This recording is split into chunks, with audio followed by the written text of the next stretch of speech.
Woo.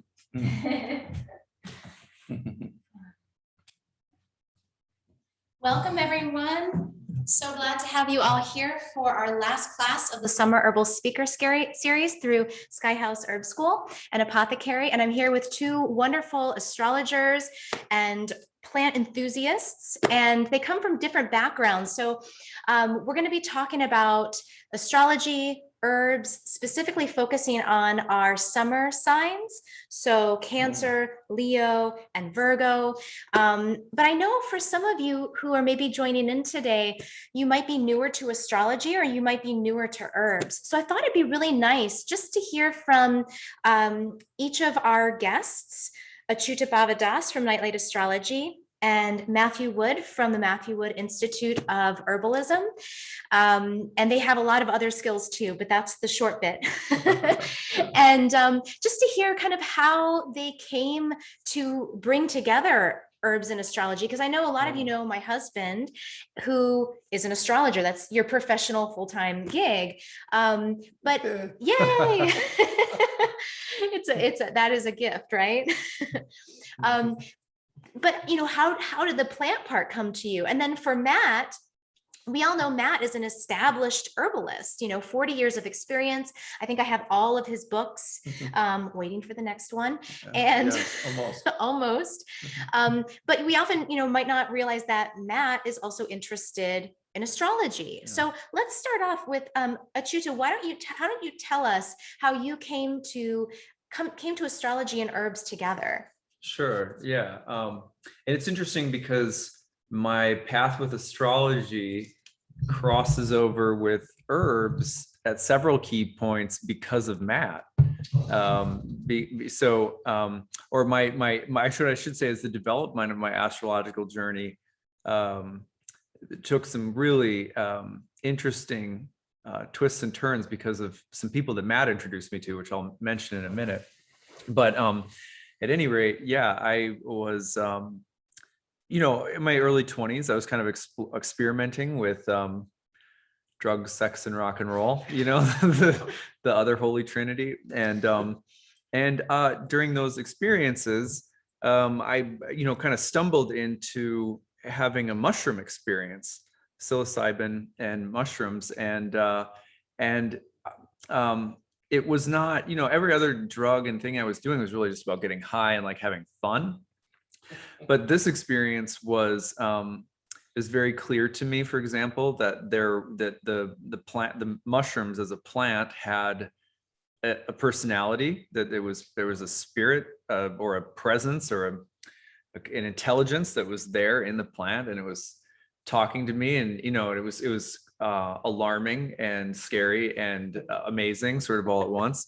And and those experiences ended up leading me into about 10 years of my life where I was going back and forth from the United States to Peru, and then in some cases working in the United States with a Brazilian tradition that utilized ayahuasca, which is like another plant medicine from Central and South America.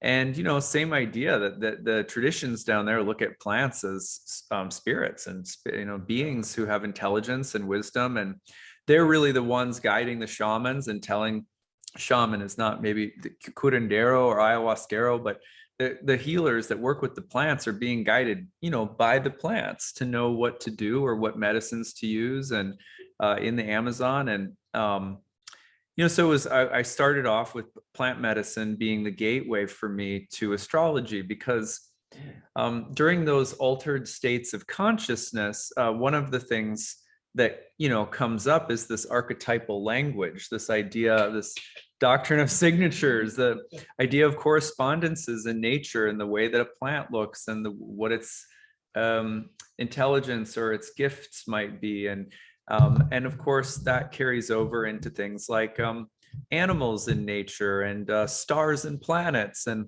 so it's kind of like that symbolic dimension of my consciousness, I think, was just being awakened or opened or something. And I met some people who were into astrology. And what I liked about astrology was that, a lot like herbal medicine, it it's kind of like it's a language that exists that helps you understand your relationship with nature and with the cosmos, and it helps you navigate the landscape inwardly and outwardly.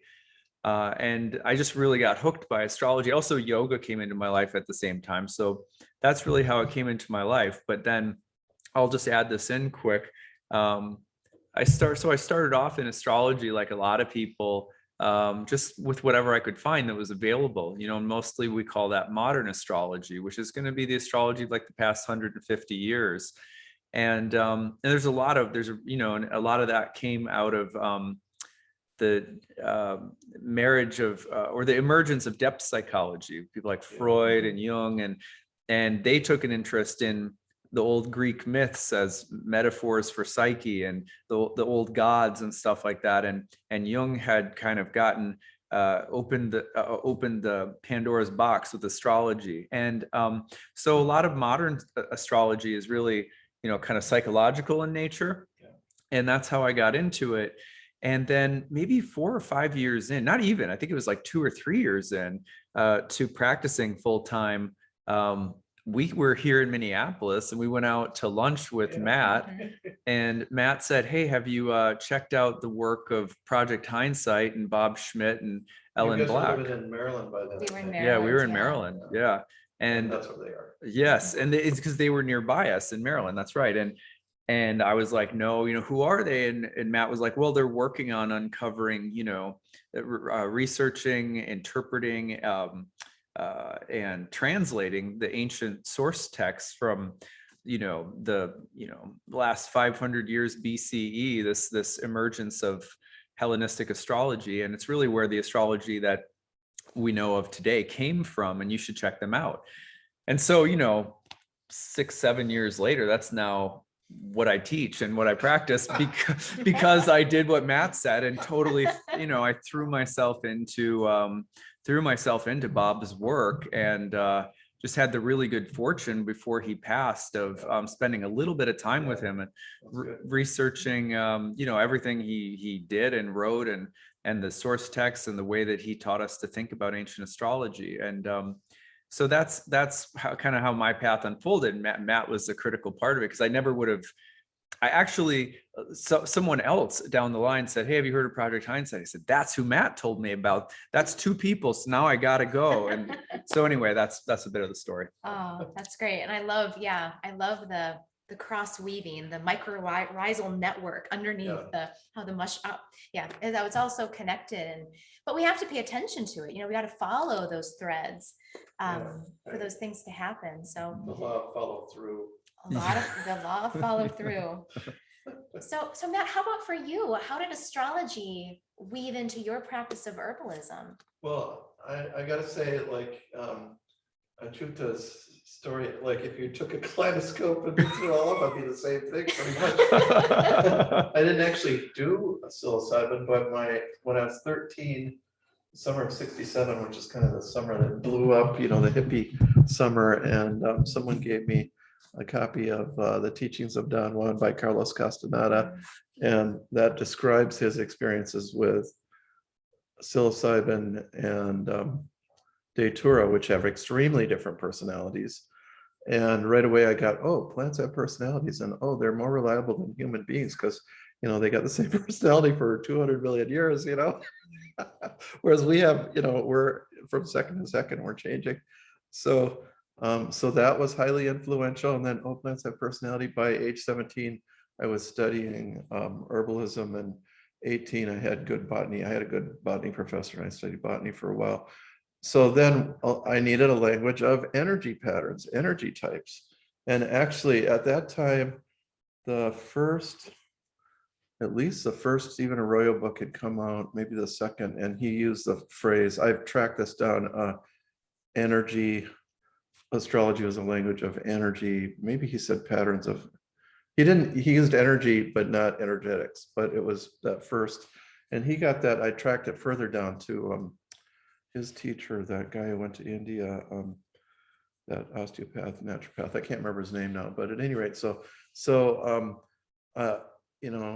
astrology was the only thing that offered any kind of astrology of energetic terminology at that time, because yin and yang were just barely there, you know, and anything beyond that was like unknown. So yes, I was studying the astrological language as a language, and the books that influenced me were like Davidson's work on astrology, because he because he was medical and a little bit, he was into homeopathy, not much into herbalism, but that helped me. I mean, he said, well, Mars in Cancer, that's like having a hot stomach, and that's like bryonia, which inflames all the synovial membranes everywhere, the internal membranes and mucosa. It's like, oh, golly, okay. And poison ivy, roost tox, that's a remedy for inflamed joints. Oh, Capricorn, Mars in Capricorn. And it's so, you know, that was, at least I knew it was possible, because he didn't do a lot more than that. There was maybe 5 or 6 other, you know, clear archetypes, and a lot of it was homeopathy.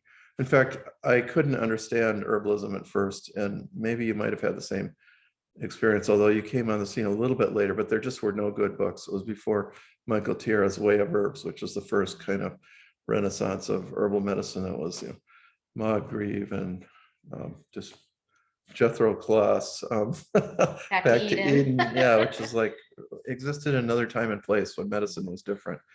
And so, you know, yeah, so I started going along that way, and I didn't really ever bring the astrology to that much fruition. I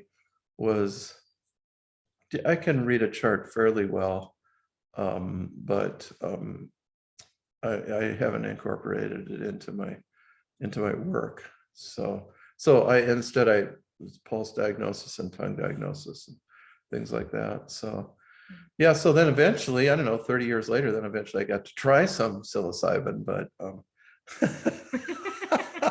it was just the idea of it at first. So that's my origin story. Oh, that's so, and it's, I love how you both speak to this language. And I think so many of us in the West, we, you know, we grow up in this culture that has, you know, English is a very limited language, at least the way that we use it. And so a lot of us have these deep things we know about the world, but there's no language to express them. So I love how astrology and herbalism give us this expression, and especially when we bring them together, because the natural world, you know, we can see the plants, they're illuminated in the daytime, but we can see the stars and the planets at night. And so we have this sort of full scope by which we can understand the patterns of this big world and universe we're a part of when we really go deep into these different studies. So what I want to check in before we keep going, because we don't have our chat box open. So I just want to ask everyone if the audio is okay and the video is okay. All right, excellent. Thank you. Okay, good. So I have a few other kind of introductory questions. So the next one is for Achyuta. You know, again, you already did a bit of explaining about how we can understand the relationship between plants and the planets. But for someone who's really new to astrology, is there anything else you want to say about kind of like where this comes from, and where do we get this language from? Well, I'm young in my practice compared to Matt, so I know that he's going to have a lot to say about, you know, the doctrine of signatures and you know, kind of where this language comes from and stuff like that. And his good friend Robert Schmidt, my answer comes from a lot of what, you know, he said. But we know that there was an emerging cosmology and philosophy in the last, say, 500 years BCE that we now call horoscopic astrology. It begins with the casting of a birth chart, you know, around the time of birth, and the establishment of the rising degree of the zodiac in the East, with 12 houses and signs and the planets and the aspects that they make to one another. You know, that this was used as a way of talking about the fate or destiny of individual souls. And the interesting thing about this system is that there's different people or beings that the original writers pointed to that they believed were the progenitors of the system. And one of them was, Hermes.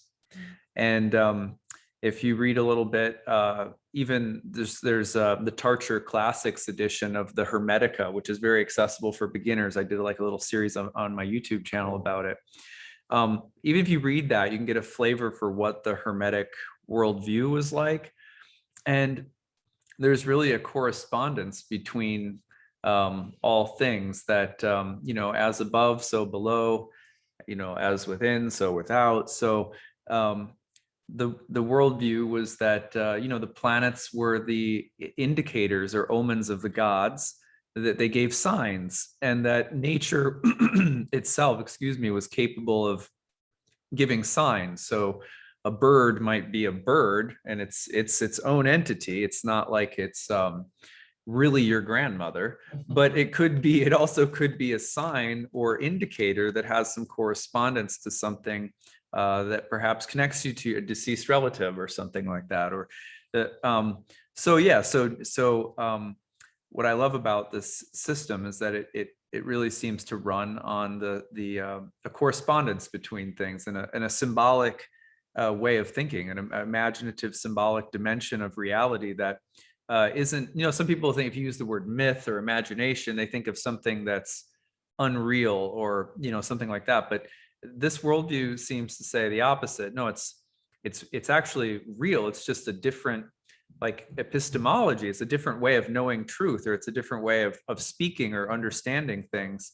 And so that seems to be a part of where they were coming from, though the system itself that established this language was grammatical, it was highly logical, it was mathematical, it was astronomical. So with astrology, at least, the development of the language is not rooted in it's both sides of the brain are working in this system. That's the way that I would describe it. Yeah, definitely. And Bob really believed that. Yeah. So one of the things that I can say, and Matt and Bob had a talk about this that maybe we could offer a link to people to check out on the new website. I think it might be there.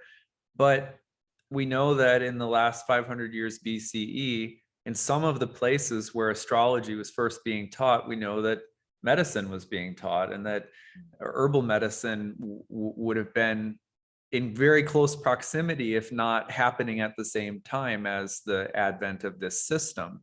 So, and you see it very early on by the turn of into the Common Era. You see, herbalists who are making the connection to the planets and vice versa. So, herbalism and astrology, though Matt would be able to speak to this more than me, but the two have been around utilizing each other's understanding for a really, really long time. Yeah, and just I want to get back to the beginning of what you're saying. Actually, one of the Hermetic, I asked Bob about this just as a Greek scholar, because I'm not. One of the Hermetica was a letter from Tralles of blah, blah, blah to the Emperor Claudius that gives the astrological rulerships of a bunch of solar herbs. Trickery is the only one I remember. And I said to Bob, like, what is this? I thought the Hermetica originated in like the 2nd century or the 2nd century AD. And he said, oh, well, that's just the philosophical essays. The astrological treatises are known to have been before. And it's like, what? Like right. What's all this? Like the Hermetic writings are all, 2nd century ACE. But at any rate, another thing it proved was that already by that time, they were thinking just like all three of us and most of the people out there, they were thinking of astrological rulerships of plants. And it was just exactly our style of communication. It was really remarkable. So that was well established by, Claudius was about 50 AD. So yeah, Bob's theory was that astrology went back to Eudoxus or his circle of students, which was a younger contemporary of Plato, and for once I contributed so little to Bob and Ellen's studies because I didn't know much, but I said, oh, well, Eudoxus, was a physician, and there really is and they admitted this, that there's a possibility that astrology, that one of its main reasons for being invented was to invent a medical system, a diagnostic system. And so we had Cos with Hippocrates, and right across the bay, Cnidos with Eudoxus, and they, of course, originally were one school, undoubtedly, that hated each other. Now they and the Hippocratic physicians were totally into fast until you have a healing crisis, and then you'll get better. That was their one technique. I mean, it just goes on and on. The Hippocratic writings will have, even as the Canadian, they all glom together and under the name Hippocrates. But Eudoxus and these guys was the opposite. It was like modern medicine, where you were trying to figure out what was wrong. So Hippocrates basically says we don't know what's going on inside the body. We don't know how medicines work. We don't know how diseases work. So we need one system for everybody, no matter what. And that's the cleansing fast, the kind of limiting. It's not a complete fast, but a limited diet until you detoxify. And the other guys were saying, oh, well, we want to find out what's going on. And I mean, I've been trying to figure out if there is any other system other than, it's pretty much astrology by 100 BC. Right. Yeah, it's interesting because the piece that you mentioned about Hermetic philosophy and where that came in, and we know that a lot of the Hermetic, or the writings that might appear a little bit later, are probably influenced by philosophy that dates back to Egypt and the Pythagoreans and the Platonists, and Eudoxus. Bob's theory was that Eudoxus, a student of Plato, or like a contemporary of Plato, or he was a little bit younger. Yeah. But he would have studied with Plato, right? Yeah. And so that he had been the progenitor of this system, and that was sort of Bob's thesis. And one of the interesting things about that is that would have put, as Matt was saying, that would have put Eudoxus really close to some of the exploding medical schools at the time too. And so there's this astrology emerging, and just so people know, Kos is an island, right? Is that right? So and there's a whole talk that they did, just so you guys know, maybe we'll find a link to it. You may have to pay for it at this point on their website with a subscription, but it's a really good talk that they did on the way in which these two schools of thought might have been emerging at exactly the same time and roughly the same geography and stuff like that, with some of the same potential philosophical or roots. Yeah. So anyway, that's pretty cool. Yeah, and it's really interesting too, because just when you were saying earlier about how these symbols, and how it's not just all right brain, left brain as these opposing forces. And if you look at some of the really old pictures, like from Dioscorides and even earlier than that, of the plants, they have like human-like features. So you can see this blending together of the psyche, symbols, and plants, and the astrological rulership all in there. I remember a quote, I think this is from one of your books, maybe Vitalism, Matt, which was, Hippocrates says, he who does not study astrology is but a fool. Any doctor who, a doctor who does not understand astrology is but a fool. You probably go the opposite way too for astrologers who don't know something, little something about the plants, or have some herbalists around them. Right. Yeah. No, of course. But I think that just points to it just points to that idea that in that time, these two were very wedded together. Yeah. There was a underlying cosmology that united them. Now, we're going to be talking about specific signs and specific patterns. But one of the language pieces that I think is newer to a lot of Western herbalists is the idea of the temperaments that are related to the elements. And so we're going to talk a little bit about that as we get to each sign. But I wanted to explain this a little bit, maybe for those who are newer to this concept, about the four main Greek elements, and then the four main Greek temperaments, the choleric, phlegmatic, melancholic, and the sanguine. And I know, Matt, you've written about this in a number of your books. So I was wondering if maybe you could take a moment to explain each of the temperaments. Yeah, I did want to just fill out one little bit on language. So it was from Bob again after he was gone that I listened to his same and other speech, and that was like, and I mean, same and other is one thing, but he was talking about phosis and logos, two different ways of thinking and speaking. And phosis is allowing the things to speak for themselves. You just actually say, well, there's a tree and the leaves are blah, blah, blah, and you don't add anything else. The modern way adds argument, adds a syllogism. If blah, blah, blah, then blah, blah, blah. And this came to dominate speech, and speech became an argument. It became a right, wrong, us, them. And old time speech is just an explanation of what you see. And then if you want to make a comparison, or it's an analogy, it's like you describe one thing you see, then you describe another thing that you see that's similar, and it's like between the two you're trying to communicate a unseen truth. So this is a type of speech and thinking where the deeper side of it is analogical, which is archetypal, which is astrological. And basically this is ancient speech everywhere.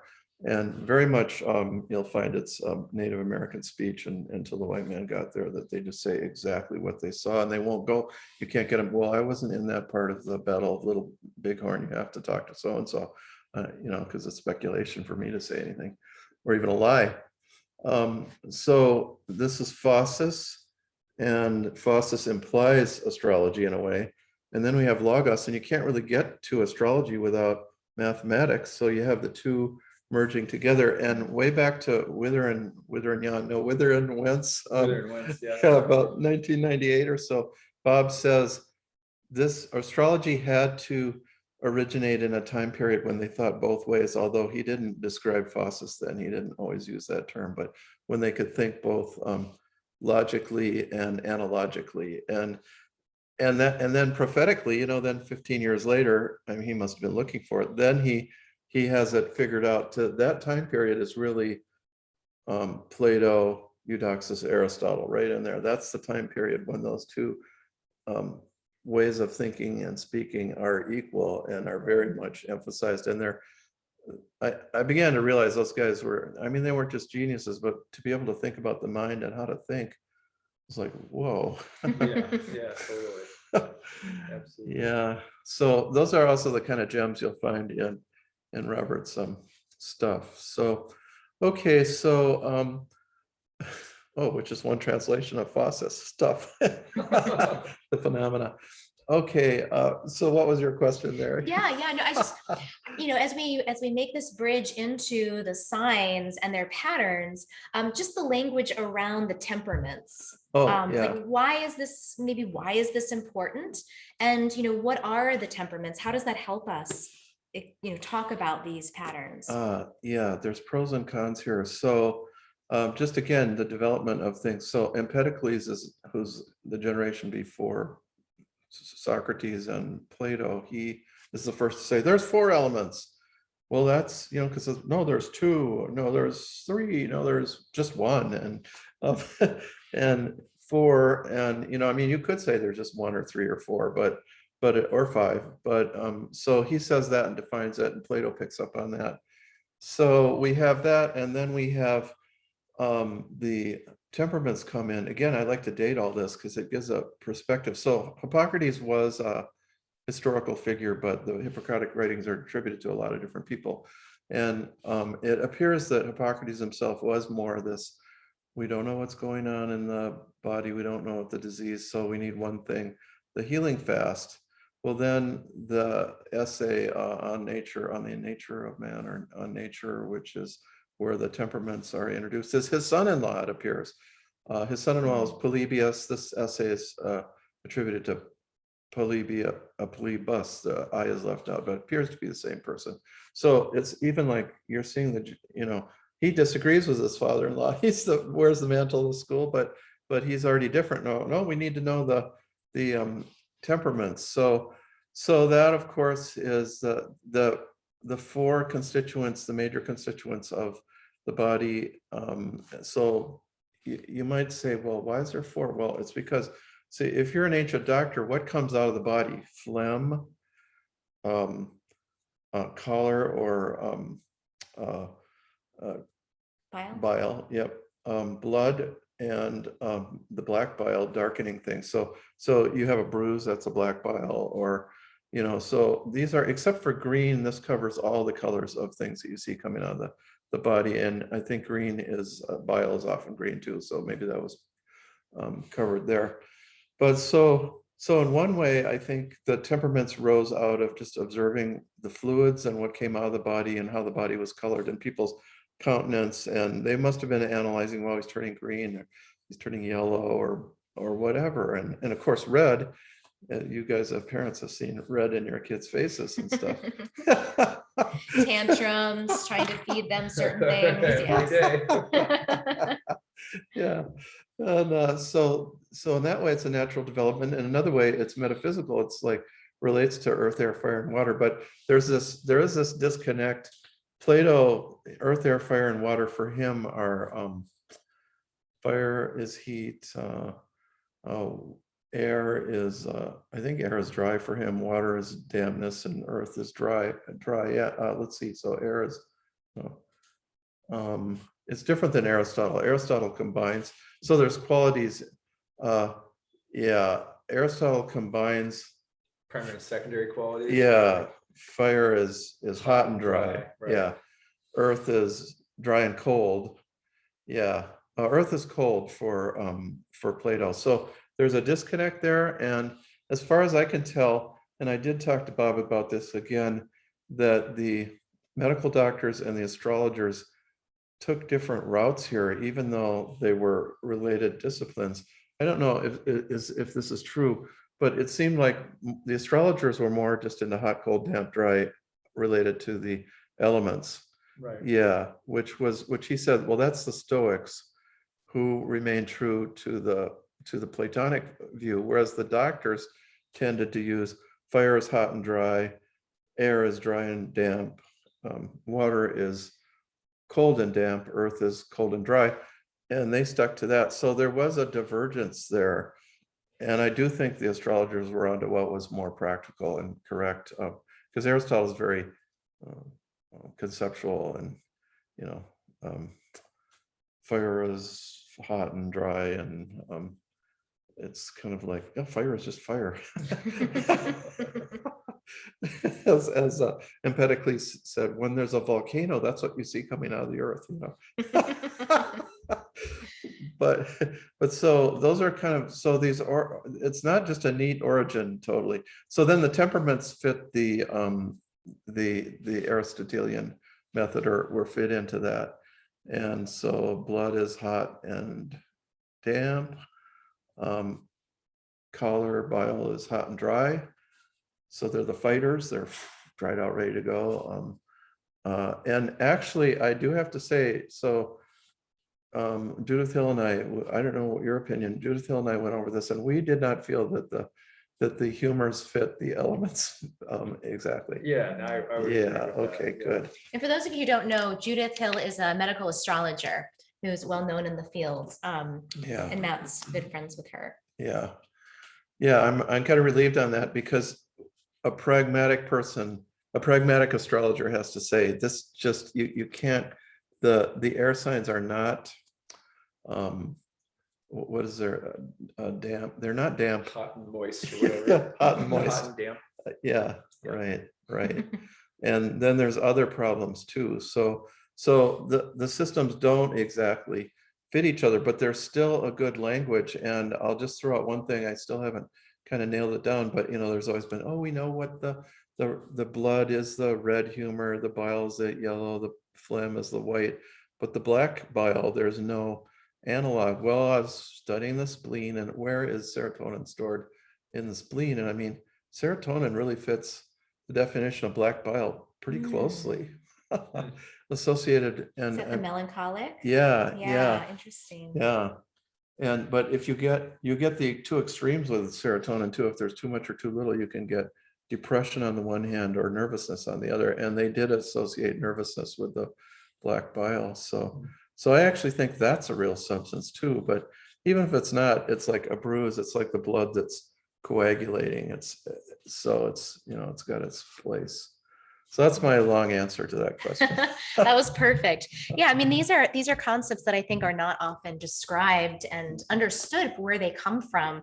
So that's one of the great gifts of having Matthew Wood and Achyuta Bhavadas here with us is, really understanding the backstory. I mean, this is really where they have spent a lot of time studying and writing about these subjects. So and experiencing, because I think that, Judith and Achyuta and myself, we would not have come to that conclusion that this correspondence does not work without actually trying it and seeing, wait a second. Right. Yeah. You see a lot of clients who are maybe full of water planets and water signs in their charts. And if you're going purely with the more Aristotelian, well, they're cold and wet. Well, there's definitely more to it than that, because some water signs are very warm. They might be wet, but they're warm. There's just nuances. And also, it's clear that, it's something that would take a lot longer to get into, but a lot of the way in which the more modern textbooks will teach people to look at the temperaments or the humors in the elements in relation to a birth chart will be really simplistic too. Look at they're really water. They have a bunch of planets in water, and then water's cold and wet. So think of that person like this, but you're not taking into account maybe Mars sitting at the midheaven in a fire sign or something. And so it's, you have to look at the whole chart too. And sometimes I sense that probably longer, when medical astrology was much more, there's a part of everyday life, like Ayurveda is, in India today, for example. Like a lot of people see Ayurvedic doctors in India. So the language is, it's much more like common to think in a more sophisticated way about things. And, a lot of that's missing now when we have in medical astrology in the modern era. So, people like Judith are obviously working with Matthew too, like really trying to think about it from the standpoint of, it's more complex than it looks. So I almost always tell people when my students are like, should I read some textbooks on medical astrology? And I'm like, well, be careful, because sometimes they'll teach you to think far too simplistically when it's very complex. And I'm not qualified because I'm not an herbalist or I'm not into medical astrology so much, but it's certainly a lot more sophisticated than it meets the eye. Yeah. And I feel like too, for me as an herbalist, I am married to an astrologer, and I was into astrology for many years, even before we met, but really kind of more on a language way. A language way, exactly. It spoke the language that I was looking for. But for me, the piece that I think is really helpful with the temperaments is these patterns, right? Like it gives language to the patterns that we see in practice. And so, when I see a bunch of dryness and nervousness, I now can, when I look at their chart or, I ask questions, I can start to see patterns, and I can start to think about herbs and their patterns. So, again, it's a very holistic model. And I think any of them you could spend a lifetime really diving into, but I don't think there's anything wrong with reading other languages. They say the more languages the better it is for your brain. So I think that there's something really good about making more neural pathways. However, it's a slippery slope. I remember I was like, I'm going to study Ayurveda, and I bought this Dr. Vasant Lad's textbooks from his school. And I remember reading the first 2 chapters, and I was like, okay, nope. I I thought I knew Ayurveda until I started reading his books, and I was like, I don't know anything about Ayurveda. But I use some of the language, because some of the language, it's patterns that make sense. So one thing that I think might be helpful as we're talking about these signs is, I'm sure that there are people listening today who are not Cancer, Virgo, or Leo in their sun sign. but they might have patterns that fit what we're talking about. And the herbs might actually be really good matches. And so I'll ask you both these questions, maybe starting with the Chuta. How can people utilize this language and the information that we're about to share? Like, are there other things other than their sun sign that they can look at in their chart? Yeah. Well, if you're talking about a doctrine of signatures relative to the summer signs, Cancer, Leo, Virgo, then you can, your sun, your moon, your rising sign, any of those three big ones. Oh, hold on a second. Someone's having problems hearing. Okay. Can you guys hear okay? Sound is okay. All right, good. Thank you for letting us know, though. Yeah, I couldn't see that. Yeah, I mean, so if your sun, moon, or rising sign are in Cancer, Leo, or Virgo, that would be applicable really if any of the traditional 7 planets.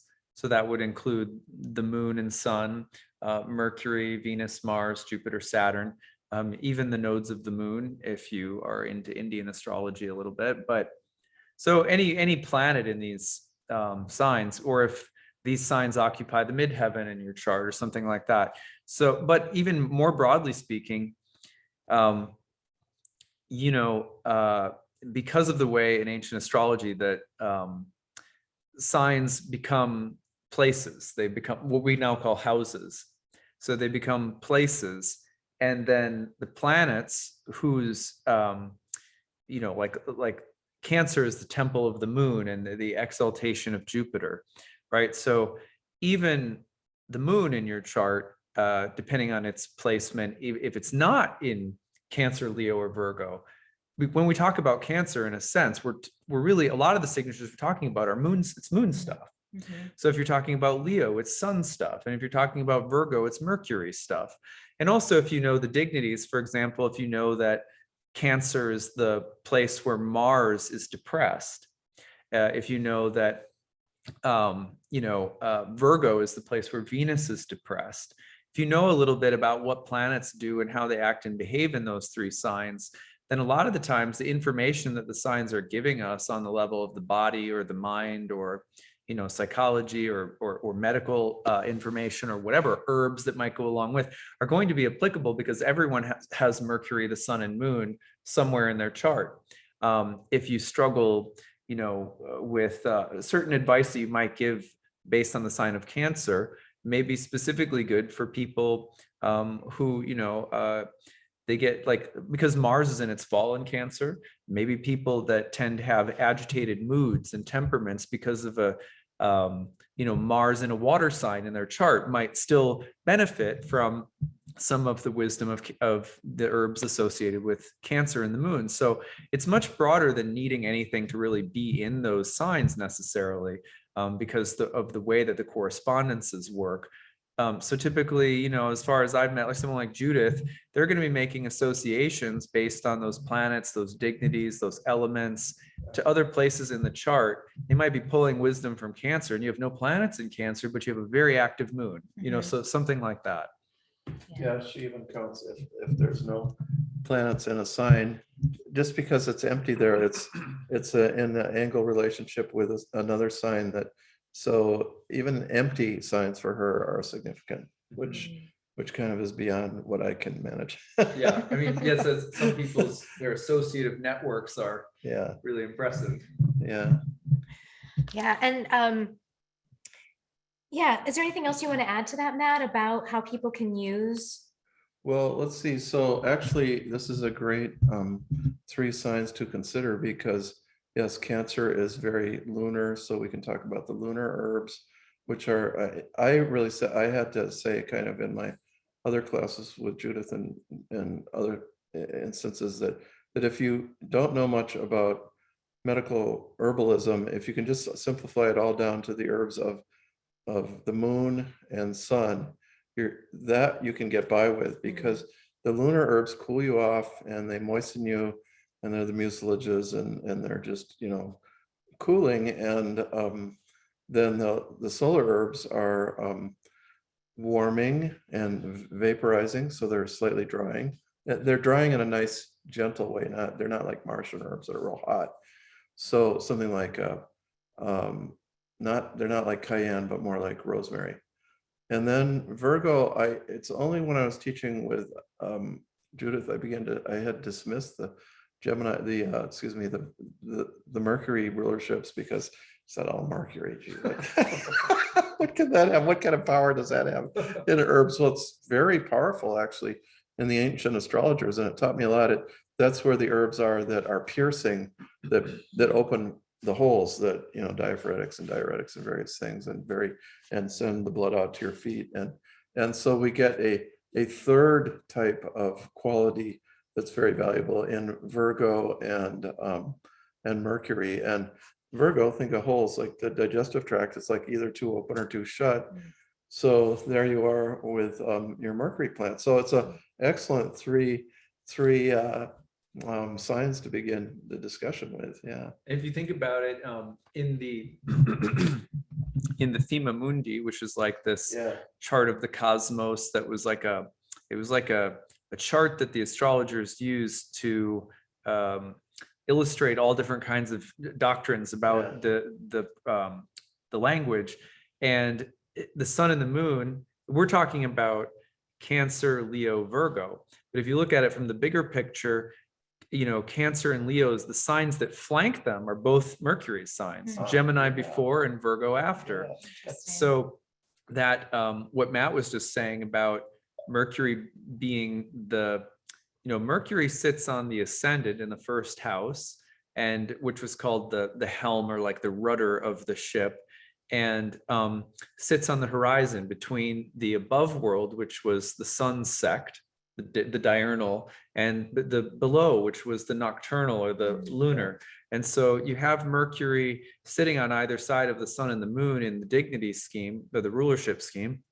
And in a sense, it makes a lot of sense to talk about the sun, the moon, and then Mercury, because Mercury is going to be like It kind of opens the doorways to both what's above and below. Mercury can be masculine or feminine. Mercury, depending on if it's an evening or morning star. Mercury can change more fluid, perhaps more fluidly than any other planet, between the masculine, feminine elements, and so it's the one that's relating the two together all the time somehow. Beautiful. Yeah, Nice. and it's the communicator. So So we'll talk about all three of those now. I know it's you have to go. I have about 10 minutes left. 10 minutes or so. left? Oh, do you want me to say good. something quick about each three before you guys dive into them deeper? Yeah, Before let's do maybe that. I should just do that. And I like that you brought up the Thema Mundi. Bob loved the Thema Mundi. Yeah, well, everything I know about the Thema Mundi pretty much came from Bob. So let's just a few things to note about each three signs, and then I'll hand it over to you guys to talk about the herbs and everything. I have to split.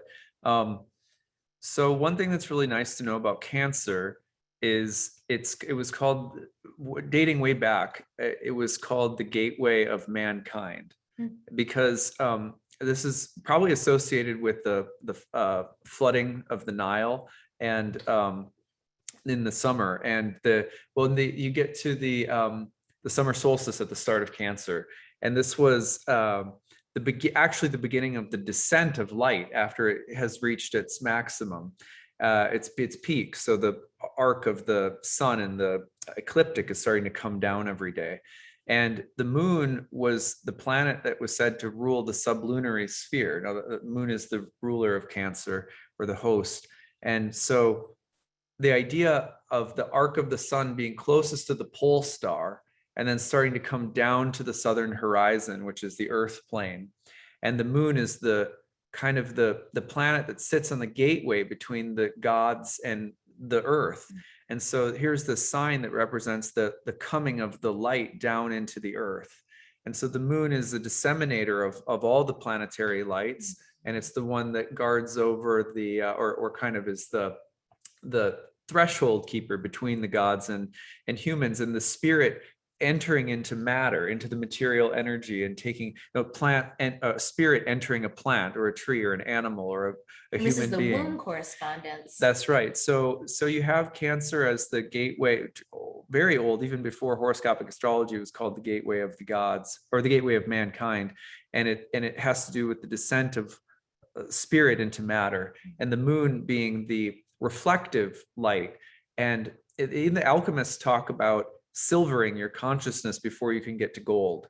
A silvering of consciousness would mean, say, being able to walk around the world and understand that within the temporary forms that come to be and pass away, there's something eternal, the Ade, the eternal or the archetypal forms, or the spirit soul, or that there's something eternal that's here in the changing, and that there's a connection between the two. And if you silvered your consciousness first, which means you're walking around the world and in a sense being able to see reflected in here the eternal, then you're eligible for alchemical gold, which should be like the awakening or whatever. So if you think about that, the sun sign comes next, which is the sort of like the alchemical gold. But the moon is the Cancer is a sign that has a lot to do with remembering things. Moon was related to memory, because of course memory is not an original, but like a copy of something. And so then you have this, but you have this planet in the sign that has a lot to do with a duality. You could have the moon related to sleep, intoxication, slumber, things that represent nescience or like darkness or illusion. But then also you have this kind of care and this sensitivity and this concern for things, and being able to see something of eternal value within the changing forms. So the healers, the caretakers, the nurturers, and so forth. Or you have people who are kind of lost in hungers and they can't see the eternal. So that duality is present in Cancer. And then you go to Leo. And what I love about Leo is that, a lot of my students, once they start realizing how important the alternation of light and dark was in the year for the ancient astrologers, they go, well, why would Leo, this sign associated with the sun and the lion and, like rulers and kings and so forth, why would it be happening at a time where the light is going down? Almost shouldn't it be like in the middle of spring when the light's going up? Because, well, the sun is exalted in Aries, which is the first sign of spring. But if you think about it, it makes a certain kind of sense, because the light is going down every day. So there's an inevitable, the descent of spirit into matter comes the inevitability of death. And a lot of the way that Leo is written about and talked about throughout astrological history has to do with things like legacy. Like kings were lawgivers. They embodied, and they were often thought of literally as embodiments of God or something like that. So as you can almost imagine the spirits kind of descending into the world, there's a need for order and for some enduring sense of cohesion societally or whatever, amidst the chaos of the world and the eventual impermanence and decline. So if you talk to Leos, a lot of what they're concerned with is things that they'll do that will leave a mark, that have some special or chosen sense of destiny. But that always sort of implies the eventuality of death, that they're living for something that's higher or beyond or whatever. That wouldn't make any sense unless death was a reality. So you have the sun is stabilizing energy of summer, sort of. It's a fixed or solid sign. And you're trying to kind of stabilize the energy of summer, but the sun's also gradually going down. So most of what Leo, you could say on a sort of psychological level, has to do with is a sense that my life has some meaning or significance beyond my death, beyond the eventuality of death. So that's a big solar sign there. There's a lot more that could be said, but then Virgo briefly. Virgo is really interesting because both of the signs that where there's critical turning points toward darkness are Mercury's signs. So in Gemini, they're called double-bodied signs. And darkness or light. Yeah. So like in the solar year, like when you get to Gemini, the pivot is happening around the solstice. So the darkness is about to start coming back. When you get to Virgo, the pivot is happening to Libra, where the darkness is taking over. So in the signs where darkness is returning in terms of the descent of light in Cancer, and the darkness is taking over in Libra, because you have a light half of the year and a dark half of the year. From Aries to Virgo, it's the light half, and from Libra through Pisces, it's the dark half.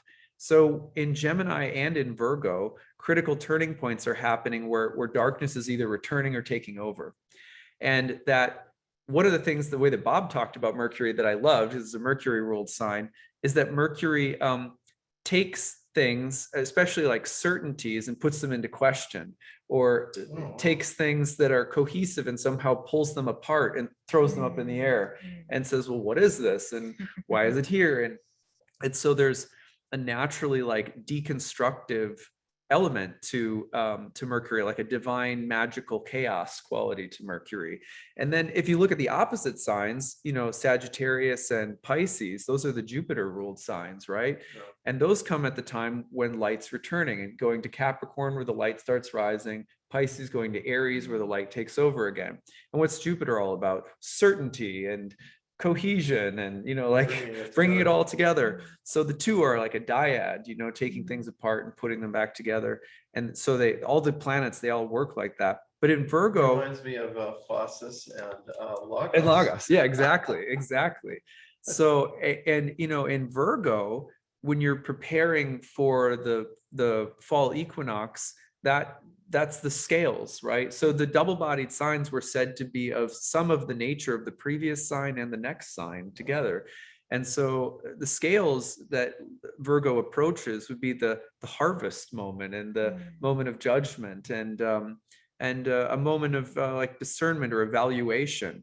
And Virgos are, of course, very aware of like the almost like an impending sense of evaluation that awaits, like someone who is like a high school student who knows they've got to take an SAT or they got to make sure they get their grades right. Or so there's this sense of like, well, the moment of judgment approaches, and it's this moment where darkness takes over. And so there's a tendency to prepare, to be very meticulous and careful, because you know that there's this evaluation that's going to happen. It seems like the whole world right now. Right. Yeah. Right. We're all preparing for the Yeah, test. exactly.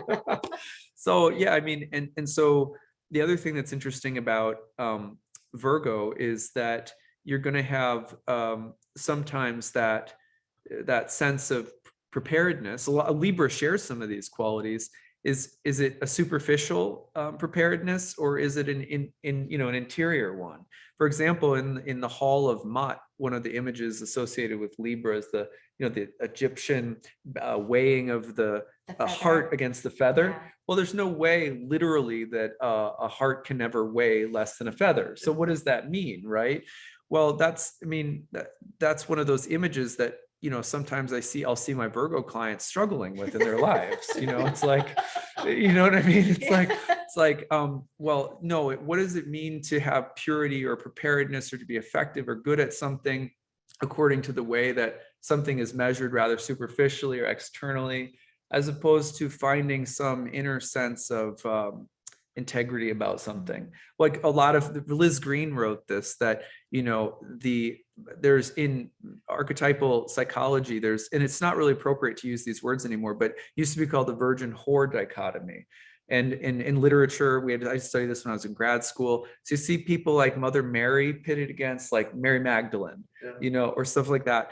And Virgo will often wrestle with those images around purity, what's pure versus what's stained or whatever. And so that kind of, and this is the sign where Venus is in its fall, right? So one of the things about this sign is that Mercury was also pitted against Venus in this sign, where the mental and the sensual had to like figure each other out.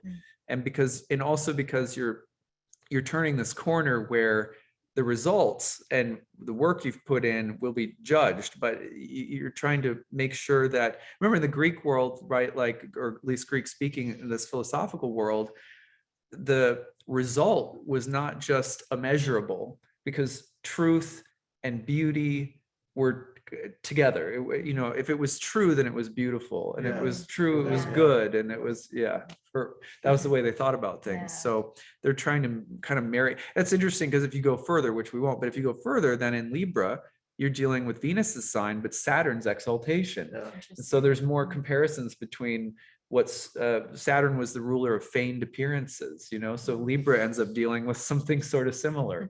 But anyway, that's just, I'm just going really quick. I love it. No, this is so perfect. And I mean, I don't know about you, Matt, but I'm lots of things are firing off. So this is, a perfect introduction to the science. And thank you so much for hopping in thank you guys. unexpectedly. And Yeah, I really appreciate it. I hope you guys are able to uncover some good herbs with these, you know, I know you guys know tons of them. So. Yeah, I have to say, listening to you speak, I mean, you're more similar to Bob. I haven't heard, you know, some of this is like reminding me of sitting with Bob, although he'd be a little less astrological and a little bit more Greek philosophical, but it's very similar. It's like you're really doing it good. So, thanks, man. That means a lot to me. Bob is my hero. So. yeah, good. All right, I'll see you guys All later. right. Have fun, everyone. Thank you.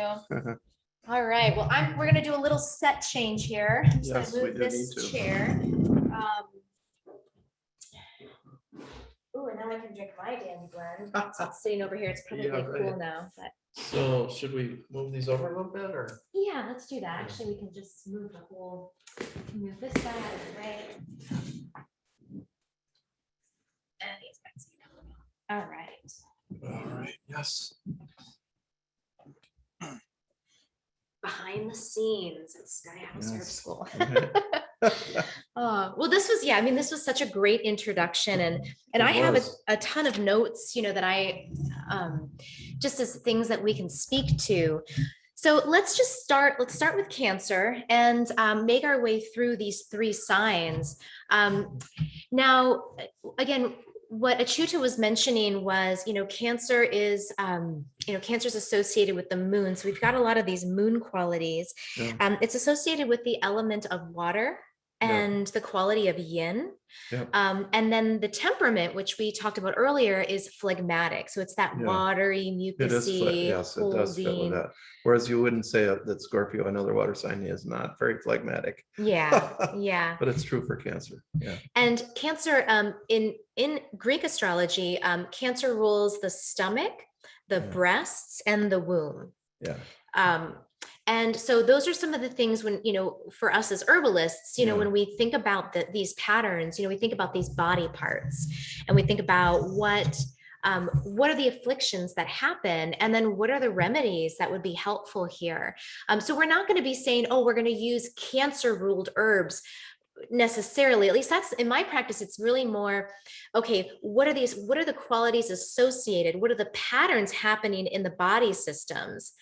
And then what are actually herbs that are the opposite? You know, what are herbs that bring in something different, but are associated with those organ systems, right? Yeah. Yeah. So Cancer often will be too Cancerian, too damp. And therefore you need to dry it out, which is Saturn, which is the ruler of the opposite sign. So sometimes you need that. And then I tend to think Cancer like, oh, the mucilages, they're, you know, the lunar aspect, but that's only appropriate for for many other signs. Usually Cancer does not need more water, does not need more mucilage. Yeah. And one thing that's interesting too, you know, when Achyuta was talking about the sort of the descent into mankind, or the emergence into mankind, was, you know, it rules the womb. And one of the things that I saw that I borrowed from a great website, if you're interested in this for beginners, is greekmedicine.net. And I know you've referred to that too. Yes. I use that a lot for my classes. But he says, and specifically here, he says, it's the protective, nurturing space that stores, ripens, and processes until they are ready to be released. And so, you know, a lot of what Cancer, you know, the crab is doing is it's creating that little nook, that little safe little cave, but it's doing something very there's a process that it's oriented in, but it has to feel very safe and very secure. And so, you know, what is it, you know, when we think of maybe fertility, for example, or, you know, infertility, what's going on there? Because I think that's something that a lot of women struggle with is fertility issues. And I, you know, to me in my practice, I see a lot of upregulated nervous systems. And so there's not a Yeah, feeling of right. safety. Yeah. There's no safe place for them to really nest. So what are there any herbs that come to mind for that pattern that you might use in a sort of upregulated nervous system where they're not feeling that type of security and safety? Yeah, so we would use nervines, of course. We would not generally use the mucilaginous herbs, although they are heavy and lowering. Generally, with that type of person, you get a higher pulse. I'm always said pulse oriented. You got a higher pulse, and they need to be grounded more. And of course, we live in a time period that's very nerve-wracking for many people, for most people. And the nervines, the relaxants, some of them might fit under Mercury, some of them fit under Venus, which fits very well, I think, for women there. Venus, going over this, I learned from Judith really, because I would have thought of Venus. Well, so what are plants of Venus and plants of Libra? To me, again, when I was very young, learning from Davidson, oh, the flower, the beautiful billowy mints are like very Libran, very Venusian, and they are mostly sedative nervines that bring you back down to earth. So even just peppermint, but and spearmint, the monarda that grows out here. No, not rosemary as much. Lavender definitely. Probably the best is maybe lemon balm is a sedative for everybody and a general overall sedative. And so, and sometimes if you're really nervous, maybe, yeah, one cup of tea is going to calm you down, then you get nervous again. But sometimes it's a matter of changing your habits of starting using that tea more often, and you're starting to relax some and getting you out of that, because that's really an adrenaline type of situation, which can be habitual, which is like a path worn in the woods. It's just an inch deep, or 5 inches. So yeah, that's great. But in your nervous system instead. In your nervous system. And it's hard to shift those things. And to me, the plants too, they can, it creates you when you're drinking tea, you're creating, there's a physical ritual piece. But it's so important that people realize that you can't just take an herb one time and be like, does that, sometimes I've had herbs do that, but most of the time that does happen. But most of the time, you're working against a pattern. And the spirit of the plant, just as much as the actual constituents in the plant, they step in to help you. And I love lemon balm. Who was it, Gerard, that said, lemon balm maketh the spirits merry? So it raises the spirits, but it lowers the stress. So it has that really nice, because I think with fertility, you do have to be optimistic. If you're in a really depressive state, the body is not going to want to put any energy into reproduction. Yeah, I would say here too. So in terms of these 3 signs, so the moon, the lunar remedies are moistening, and a lot of women do need extra moisture down there. The sun signs are warming and kind of vitalizing. They kind of make the vital force. Davidson, the medical astrologer, he says the sun congeals the etheric body, and it kind of like, makes your edges like a little bit more drawn in and safer, and your vitality more. And also it's a little drying. So if the womb is too moist, it can dry down there. And then actually the Mercury, to my amazement, because I had dismissed Mercury so much, a huge number of most of the Mercury remedies were actually abortifacient. So that surprised me. But these very strong, active opening the pores could mean releasing the fetus. So so that surprised me, but I learned a lot how to look at those remedies a little differently. Yeah.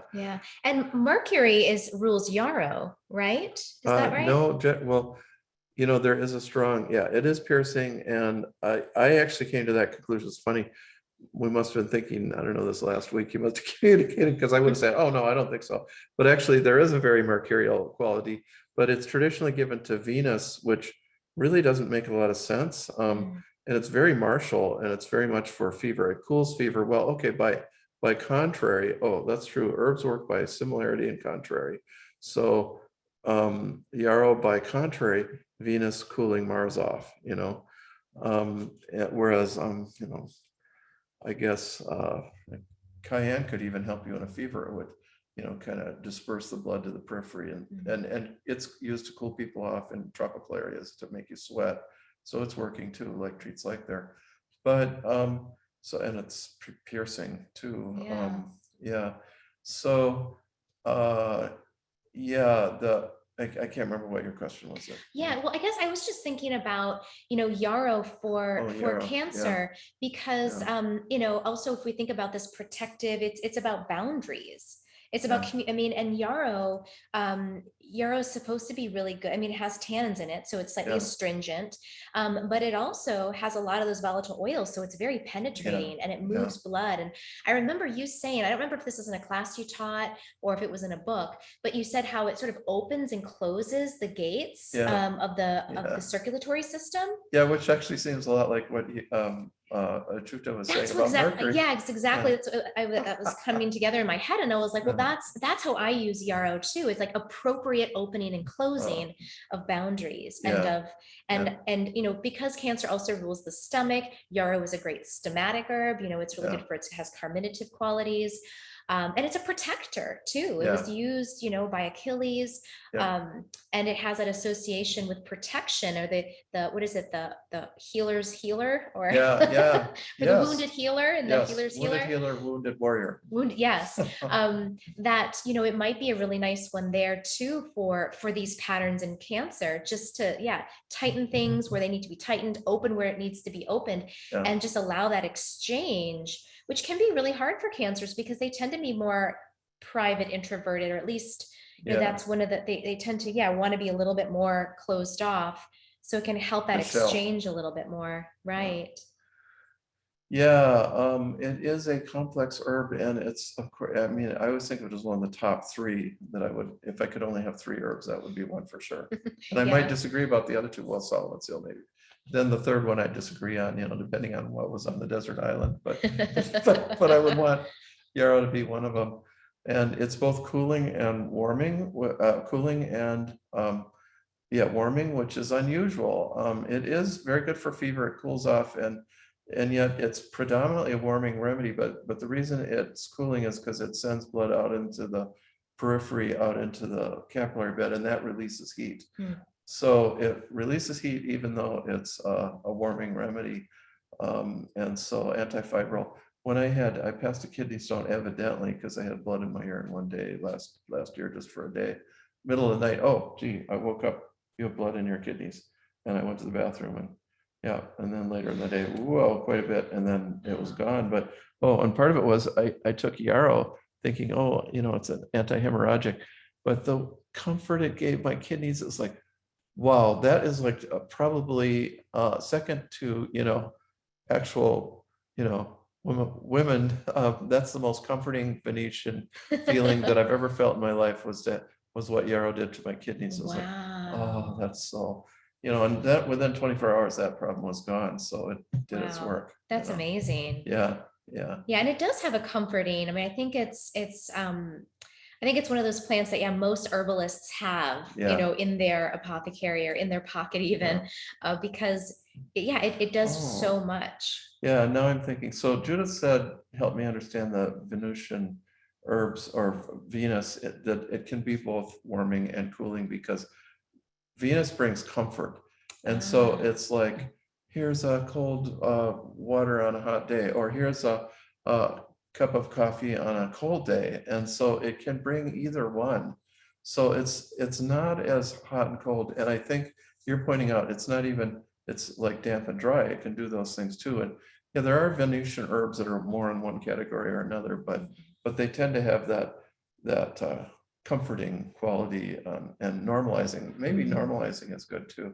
You think of, if the whole world was just men, there'd be a lot of wars. The women normalize. It's like, wait, let's look at it both sides, Rachel just added, Venus moderates, warms if you are cold and cools if you are too hot. Great. Yeah. Correct. Yeah. let's see if there's anything else. Oh, one thing that was really interesting is that, if we look at whether a sign is cardinal, fixed, or mutable, Yeah. that also in Greek medicine would tell you something about it. And that the cardinal signs are usually, in Cancer specifically, usually illnesses come on really fast. And it's very clear. It's like a very clear distinction. And, my husband's a Cancer and he's like, Oh, I have allergies today. And, I am not worried because they will be gone. It's like, for a Cancer, for him, when anything comes through his body, it's very clear there's a beginning, middle, and end. oh wow. Whereas for me as a Taurus, a more fixed sign, I'm like, I'm sick. It's never going to end. My world is over. Let's start planning the funeral. I go into, to fixed worry. But I think that's kind of an interesting thing to note too, that the cardinal nature of this sign. Yeah. Yeah. And that can be really reassuring, I think, for someone who has Cancer, where there can be a lot of worry. Yeah. That, at least with your health, typically things tend to be more acute and you really know sensitively the beginning, middle, and end of what you're going through. Yeah, well, actually, I think Cancers do worry less because they are more phlegmatic. And I've never used mucilages to make people worry less, but I mean, it certainly would be kind of grounding and moistening again too. So yeah. yeah. So let's talk about, gosh, we're cruising right along with our time. So let's talk about Leo. Well, we can talk and talk. So I know we could. So I'm Yeah. trying to keep us on track because I know that, this could go on all afternoon, which is awesome. Yeah. And, Yeah. so Leo is fire, and it's choleric, and it's a really pure color because some of the signs actually have like a primary and a secondary, but, really Leo is sun, it's sun, it's fixed. They have the highest inherent vitality. However, they also have a tendency towards holding on to toxins, and they have a more difficult time. Fixed signs in general have a more difficult time with the detoxification pathways. Yeah, and you always have to remember, with the king and the castle, there's always the behind the throne conniving and everything, which is very scorpionic in a way, which is square.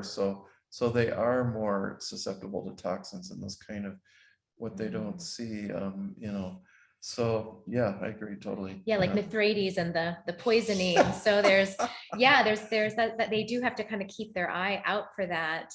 But this would be the fixed signs, which would be Leo and Taurus, and is it Capricorn? No, Scorpio and Scorpio. Aquarius. And Aquarius. Yeah. So they tend to have more of that pattern.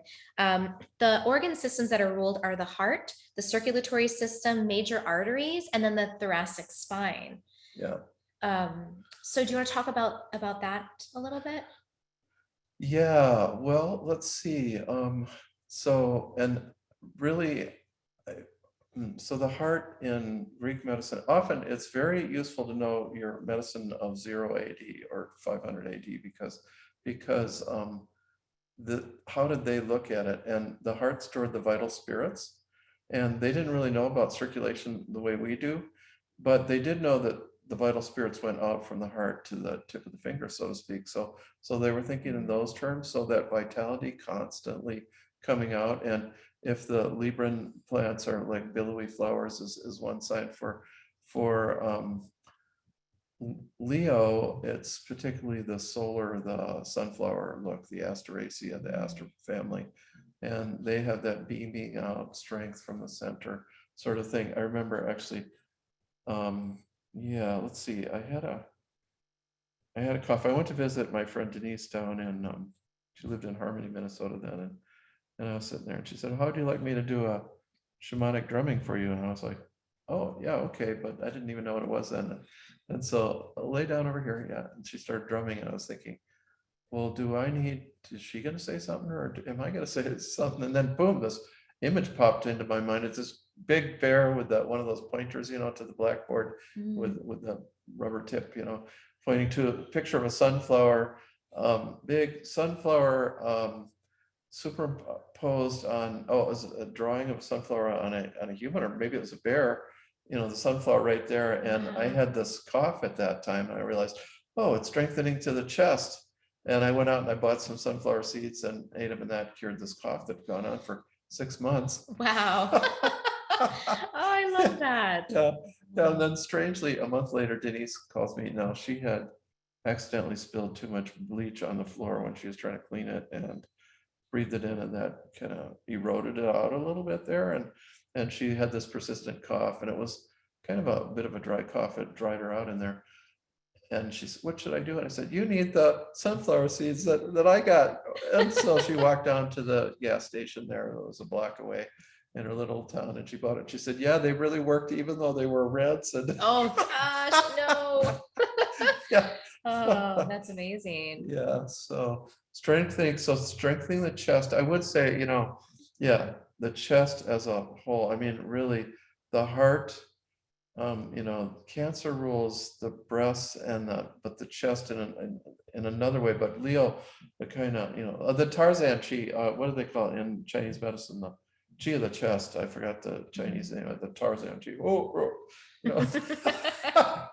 Yeah, that's King of the jungle. yeah, that's very Leo. And it's interesting that when you were talking about sunflowers, it reminded me of when we Yeah. were at Teresa's school, the Green Yeah. Comfort School. Yeah. And Amanda Dilday was Yeah. talking about how sunflowers are also, she uses them for father issues Yeah. as sort of, and when you said that, I was like, oh yeah, well, Leo is often in the chart, the sun, and the sun represents the father Yeah. in a person's chart. And so then the sunflower, there it is, something energetically that can be very healing to father issues, but also just the heart and that Leo quality. So that's really Yeah. interesting too.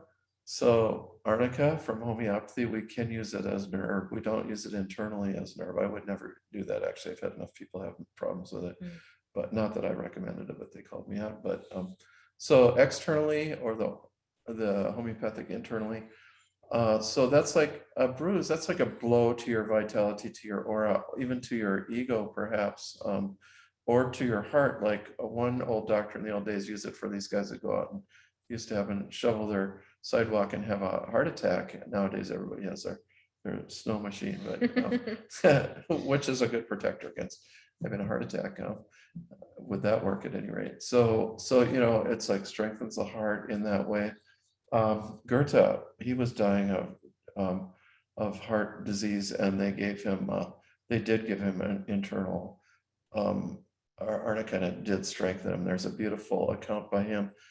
I can't remember. You could probably look it up, but the doctor asked him, "Well, how do you talk about this in terms of archetypes?" Kind of, he gave this beautiful, it grows in the mountain meadows with the sun beating down. Helios from his chariot is He was such a throwing beautiful beams. writer. Yeah. Yeah. Yeah, and it's just like he really captured arnica so Wow. beautifully. So again and again, particularly yarrow is in that family, but those flowers have come back down. It's changed it. Yarrow is like a shield. It's a whole bunch of little flowers come up. It's like a shield. So it's very Martian in that sense, and protect the boundary.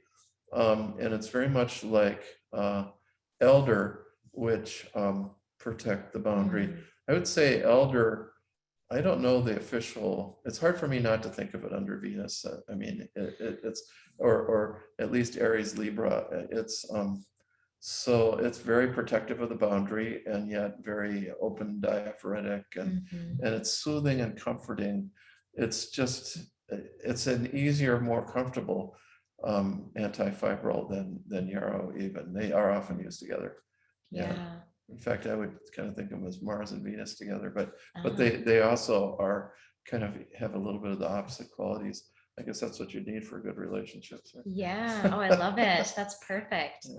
Yeah. And so for Leo, I wonder, for a Leo that has maybe lost their vitality, they've lost their spark, using some of these warming diaphoretic to get that blood flow. But most of the time, when I think of Leo and some of my family members who have strong Leo signatures, there's actually too much heat. And there's just too much of I don't want to say too much vitality, but if there's almost like an excess type of quality. And that damages, it seems to damage the heart. I wonder why that is. Well, also, I mean, it's kind of worst at the Leo time of the year when you're really hot in July and stuff. So how to cool off? I can't say that these are leonine herbs, but like honeysuckle's cooling to damp heat to that. oh, damp heat weather. And then in homeopathy, the gelsemium, which is not much used as an herb because it's pretty toxic, but that cools off for damp heat and that kind of sluggish falling asleep. It kind of really gets some of that water and dampness out of you, which is kind of Cancer and Leo overwhelming you together. So those are the plants that I would use for that time of the year. I've had to contend with this some. This has been a hot year, as you know. So Yeah. so just personally as well as with people. Yeah. So What about hawthorn and rose family plants Oh, for that sort of yeah. cardiotonic, cooling quality? Yeah, okay, yeah. So there are what I found in trying to track planets, signs, and plants is that just about 90% of the plants fit the planet very easily, which is more the energetic, hot, cold, damp, dry, tense, relaxed, etc. That's kind of the way the planets are there, and very few fit the signs so well, and hawthorn is one. There are very few that are really, this is a heart remedy. And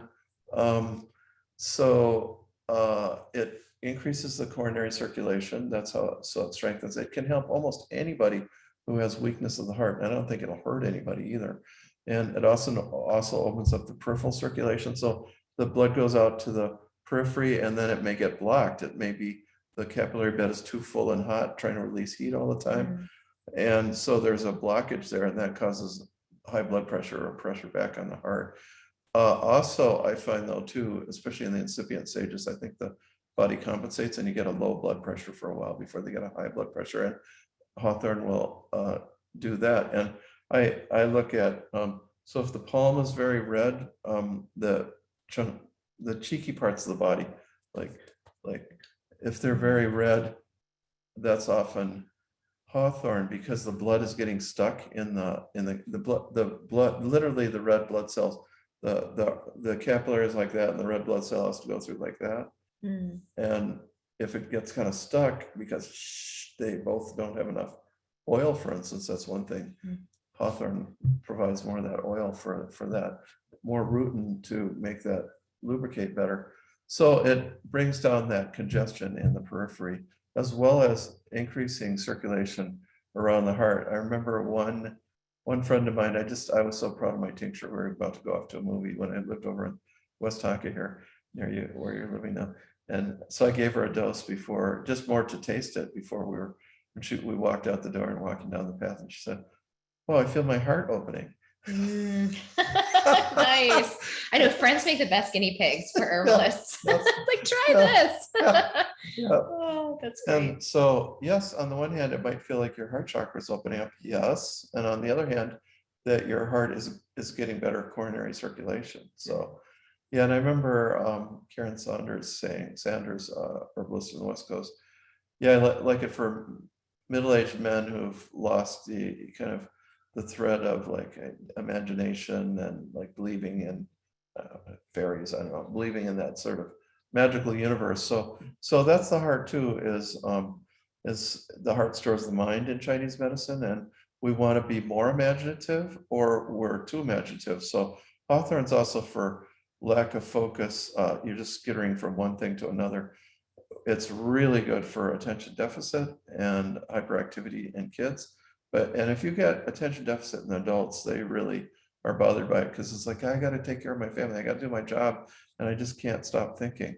So, and then to fill in the picture, it has insomnia when you wake up in the middle of the night, or not trouble getting to sleep, but heart blood deficiency is what the Chinese call it.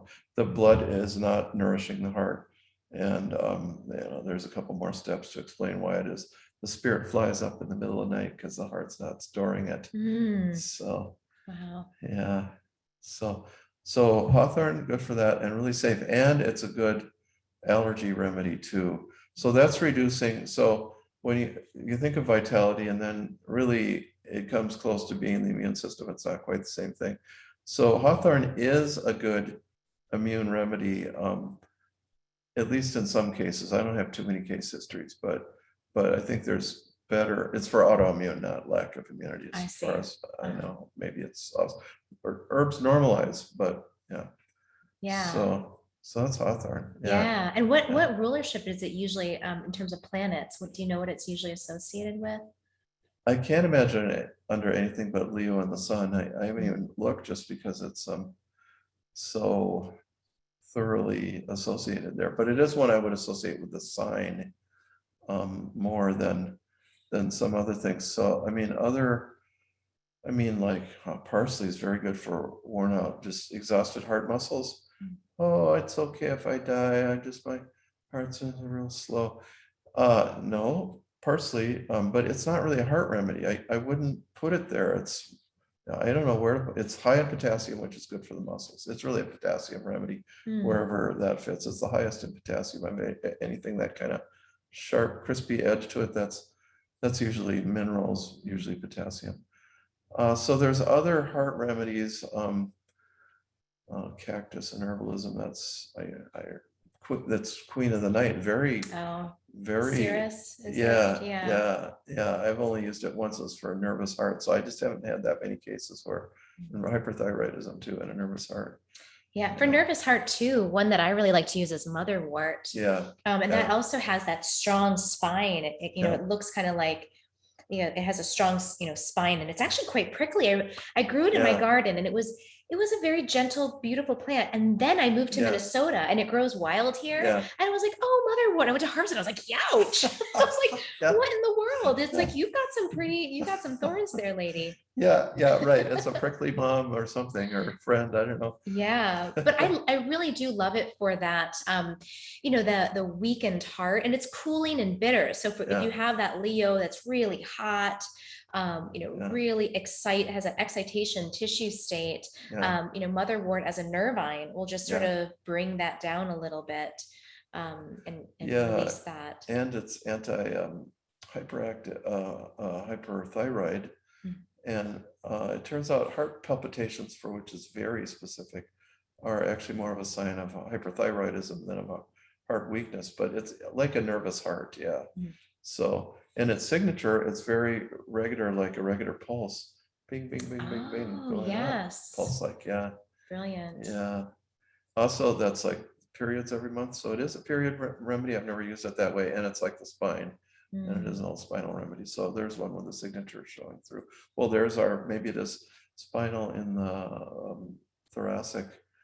Oh, it could be like mullein, because I know we use mullein a lot for spinal issues. But yeah, motherwort seems like it might also ought to go together. They should go together, wouldn't they? So we got elder and yarrow, and then we've got our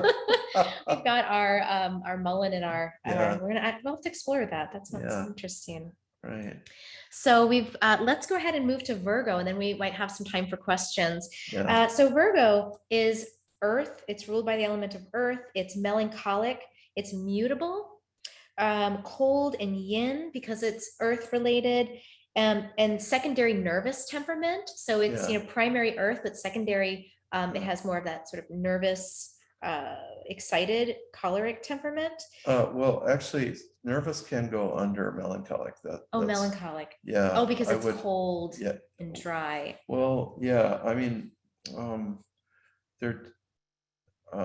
it's been forgotten that the black bile, that melancholy includes nervousness. It's like, so many people are nervous and depressed, and it actually covers both those poles. I didn't realize that until the last year or two. So my own teachings would have been deficient on it. By the way, Jim McDonald's the one who really teaches and knows the 4 temperaments. So yeah, and I do want to say about the choleric. I think Aries is certainly the most choleric of all. Like foam out the gate, I want to fight, and it's a moving intense fire. Leo being more calm, it's like, let's keep the soldiers in the castle, Yes. And so there are different types of fire.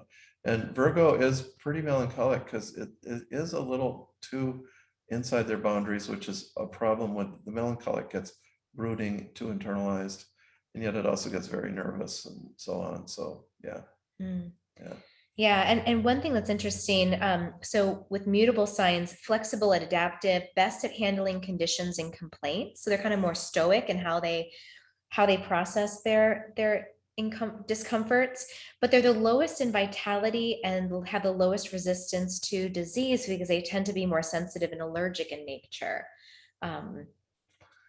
Yeah, in my studies of physiology, when I came across what's called the anti-porter system, which is kind of a cool name. So you have your porter carrying things in, your anti-porter carries things out. That's great.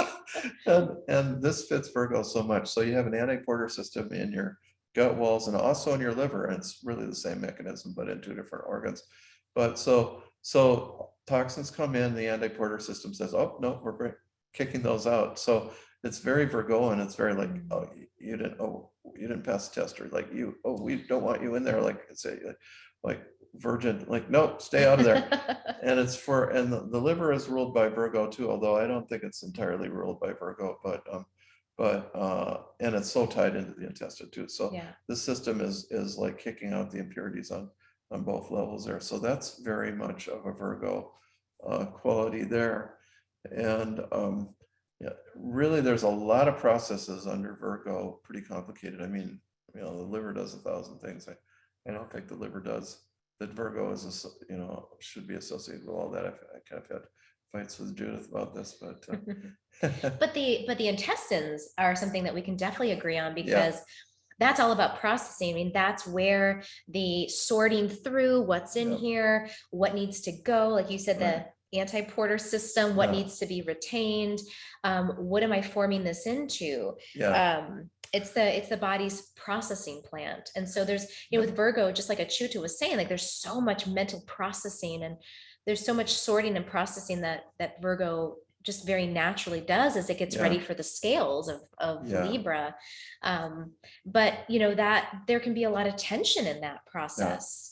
Well, I think the big tension for Virgo is that the small intestine, I don't know if this is, I think it's true of even the duodenum, but certainly the jejunum and the ileum, that they are completely independent of any kind of oversight by any organ outside of themselves, or by the ego. I mean, certainly by the conscious mind. So we have the autonomic nervous system, that regulates all the things that are just going on by themselves automatically without our having to oversee them. So we eat the morsel of the peanut and we don't think, oh, now I'm digesting it, I need some more acid. No, that's left to Virgo, right? And Cancer there. That's like what does not need conscious oversight. That's digestion. And so with breathing, we have, well, most of the time we're not thinking of breathing. All of us, now that I mentioned this, we're all the heart rate, like we have very little control over it, but like, okay, I'm going to sit down and like, I'm just going to relax until, so we, and the beginning of the digestive tract and the end, we have relative conscious control over, but in the middle, we have no control over it. And that's Virgo. It's like Virgo has to give up, let things happen on its own and not oversee it. And that's to my mind, that's the Virgo disease more than anything else, is like supervising the details, which really drives other people nuts. Virgo out there, if you're one of those, Virgo rules the employee, not the employer, like Taurus, the materials, the warehouse. Virgo, the workers come and do the work with the materials, and the big guy in the accounting house, the employer. Yeah, well, there needs to be a guy that does that too. So all three, but Capricorn oversees everything. Virgo is not like that. Virgo has to just follow the directions, not try to oversee the digestion. They get so concerned about their digestion. There's a whole book about this I read when I was young, and physiology was a lot simpler in the 70s and 80s and even till 2000. But it's called Man's Presumptuous Brain, and it's all about trying to oversee your digestion. And this guy must have been plagued by Virgos he was a medical doctor in his practice. So they need it. So that's that tension. They need to be relaxed. Like, hey, leave it alone. I don't know if I know a specific herb for that. I do think the willow flower essence, it's like, hey, deserve more credit. Like is kind of Virgo, and I've been doing all this work and nobody's giving me credit for it, or it's like, it's like, because the Virgo would love, what they would love is to do all the work to bring in the little sandwich for you, and then, yeah, and, the big Leo sitting watching TV or something. Oh yeah, thank you, Virgo, it's like, well, he didn't notice me. I did it perfectly because he didn't even have to, he's like, oh, it's there, good. So they would make a good partnership then. Yes, well, yeah, they're unfortunately they're a good servant, but they love that sort of anonymity and stuff, and that is part of that like, yeah, the digestive system. It really, it's just a big worm, they say, being with no overseer. It just does its stuff kind of automatically. Yeah. So yeah. So like nervines and adaptogens might be really nice here, Yeah. just to help them let go of some of that control and Yeah. need to oversee things. Yep. Is there hypochondriacism here too? Oh, yeah, I'm not good with it just because I haven't run into that much in my Uh-huh. practice, and it's not something that I'm good at. And it's kind of funny because you run across, as you read the old doctors, and I, get a lot of my herbal knowledge, 1920, 1880, whatever, they ran across a lot of hypochondriacs, but it also depends from doctor to doctor, So, the Virgo is like, oh, is this a good tea for me or not? And that's, so that does remind me of one. Maybe it'll come to me, one plant. But yeah, so I'm not so good. What do you Well, use? I was thinking, well, there's two things. There's two Virgo patterns. I mean, there's that one with it, which is control and needing to Yeah. let go of control Yeah. and not being so in the brain, and that's Yeah. lobelia. Oh, okay. So Wow. I remember you saying lobelia is like the second brain. It will like Mhm. think for you when you can't think for yourself. Oh, And I feel like with Virgos, I mean, there's so much tension, and lobelia is it's an antispasmodic, it's a relaxant. It's also a purgative, which you have to be careful with your dose. So don't go taking a bunch of lobelia. yeah, right. See an herbalist. And it could burst this way too. You could, yep. But it's a really nice one, I think, when there's just general tension in the organs. And then there's that need, there's that sort of feeling of needing to oversee and think everything through. It's like the person that they can't leave their house until the whole kitchen is clean, Yeah. everything in their purse is Wow. organized. And lobelia is like, let's just turn on this alternate brain, and like it's all going to be managed and relax, like it's going to be okay. And it's such a strong herb. I mean, I really only use it in drop doses. Yeah. And Yeah. it seems to allow that, Yeah. Students lungs. pay attention to that. Yeah. Drop doses is best. Yeah.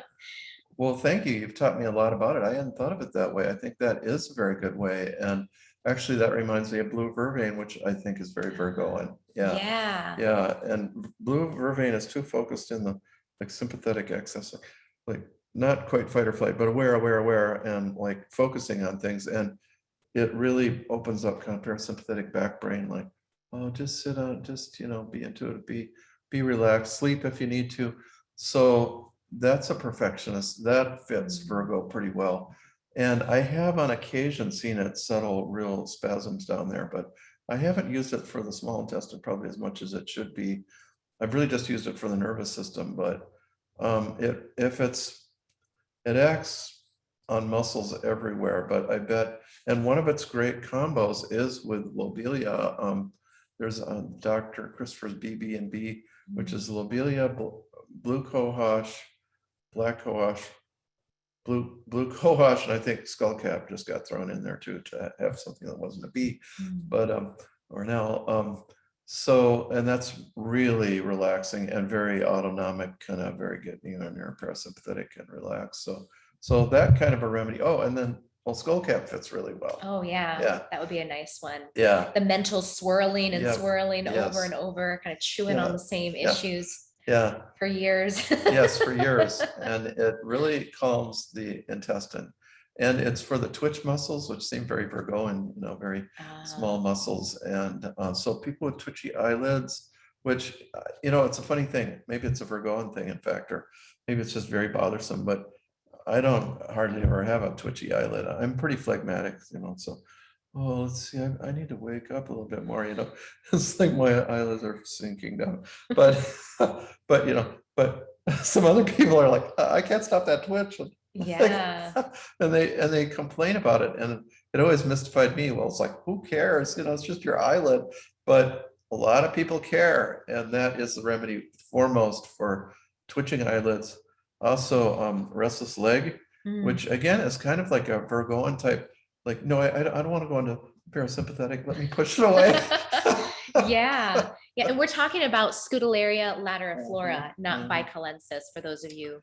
Yeah, although I've had friends who say they're pretty interchangeable, and maybe not entirely, but they both do act on the small intestine. That's one thing.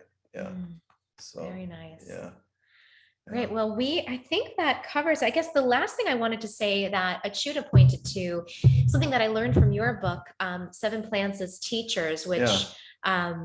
fabulous book if you want to go through a sequence of stories of symbols and plants, was the very first one, Easter lily, Madonna lily. And when Achyuta was talking about that sort of that black or white thinking, Mhm. and that dichotomy between the virgin and then the promiscuous person, Yeah. and really struggling to find, especially with sexuality, like where is a good balanced place to be. Yeah. Easter lily is just so good at that. And it's also Yeah. really good for breast cysts, which Yeah. is, Yeah. that's something that, Yeah. that's more of a cancer thing actually. But that pattern of that black and white thinking, Yeah. I've used it so many times for that, Yeah. and it's amazing. Yeah. And there's only one person I know that makes it out there. One of your students, Kara, from Bear Wallow Herbs, Kara Oh, okay. Saunders, Yeah. out in Mount You Shasta, can get it as a California. flower essence though too, from the Flower Essence Society. Yeah, she makes a tincture of the Oh. bulb Oh, I and a like flower that. essence, and she blends those Okay, together. that's I approve. So, and I've used that over the years a lot. And Yeah. but yeah, and it's usually with people with strong Virgo, Yeah. where it's just they can't, it's Oh, diets that's very too. interesting. It's Wow. like they either are binge eating or they're in completely calorie restricted. Yeah. When I wrote that book, I knew that it was used in Chinese medicine, but later I read whatever it is, the book by Chang Chong Ching, what a great name. And he was he was like kind of the Hippocrates or Galen of Chinese medicine.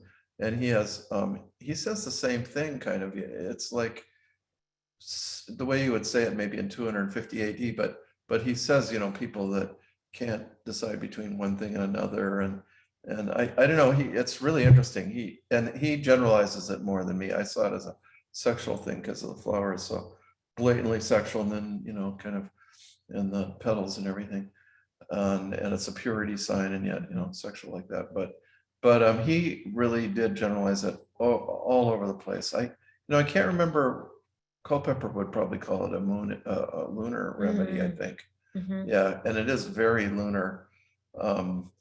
It's very succulent, wet, and very, Yeah. white. Reflective, So reflective, yeah. Yeah. So, And it's that balancing of the opposites, because like you said, and the plant, the flower is these perfectly white, pristine petals, and then you've got these really messy, what are they, not stigmas, stamen, these really messy stamen that just make, they'll just, if you smell it too close, I don't know if you've ever done that, and you get like a red, you get the pollen on your nose, and it stains. So it's like this very messy and this very pure thing existing together. And like, that's a really nice thing for Virgo to try to do, is like Achyuta said, like they can't see the feather and the heart, but that's the work. That's the beauty. What a cool thing to work on in a lifetime. Yeah, I'm glad you put a lot of thought into the Virgo. I haven't so much, but I think you're right. Things that help us switch out of sympathetic into parasympathetic fits the Virgo. Yeah. One other thing I've just used a little bit, partly because it was helpful in COVID, that's Nigella, the black seed or black cumin. I now call it Lobelia's little brother. I have to be a little bit careful because I haven't had I've had 3 or 4 clear cases, but it also seems to reduce more of the sympathetic irritation and put you in parasympathetic. So like with COVID, when I had it last year for 3.5 months, I had a sore throat all the time. The Nigella would keep that from getting worse. So I'll Yeah. have to grow that this year. I know it has Yeah. a beautiful Or maybe flower next too. year, yeah. Well, next year. This It does next have a growing year. beautiful- Yeah, it won't overwinter. I mean, the seeds don't make it in the ground here, but Because it's from India, right? Is yeah, it? well, everywhere from, I don't know, from Morocco to India, yeah. Oh, okay. Yeah. Yeah, Oh, that's so interesting. yeah. And it Good. is an herb for everything. And of course, Virgo rules healing too. That's very much like lobelia, but lobelia is kind of an herb for everything, or you could put it in every formula almost. At least it had to do with the nervous system, Yeah. which is kind of what was done in the old days. Yeah. And Nigella is like that too, because Virgo is the healer too. And you know, not the doctor so much as the nurse, but the nurse is right up there in the thick of it, taking care of things. So Beautiful. yeah. Yeah, I'll have to get some Nigella because I've never used that plant before. But yeah, that's the nurse. That's a really nice archetype because it's like, we don't want to paint Virgo as having all these terrible things wrong with them. I mean, there's a Yes. lot of gifts, Yes. it's a gift to be able to oversee details. It's a gift to be able to know what to give a child when they're sick, Yeah. I mean, there's a lot of Right. specifics that Yeah. a lot of other, are blind spots for Yeah. other signs and Yes. patterns. Well, a lot of people don't have, like Geminis, like me, don't have the patience to be a nurse or, to take care of the details. And Virgo, it's like, please get away from the details. It's like, and relax, But the rest of us, a lot of other signs need the details taken care of, and Virgo wants to do that. Or it's like, as a writer, I sure appreciate editors, because I can get my text pretty clean, but you need that. And that's a Virgoan type thing. The digestion, processing, editing, revising.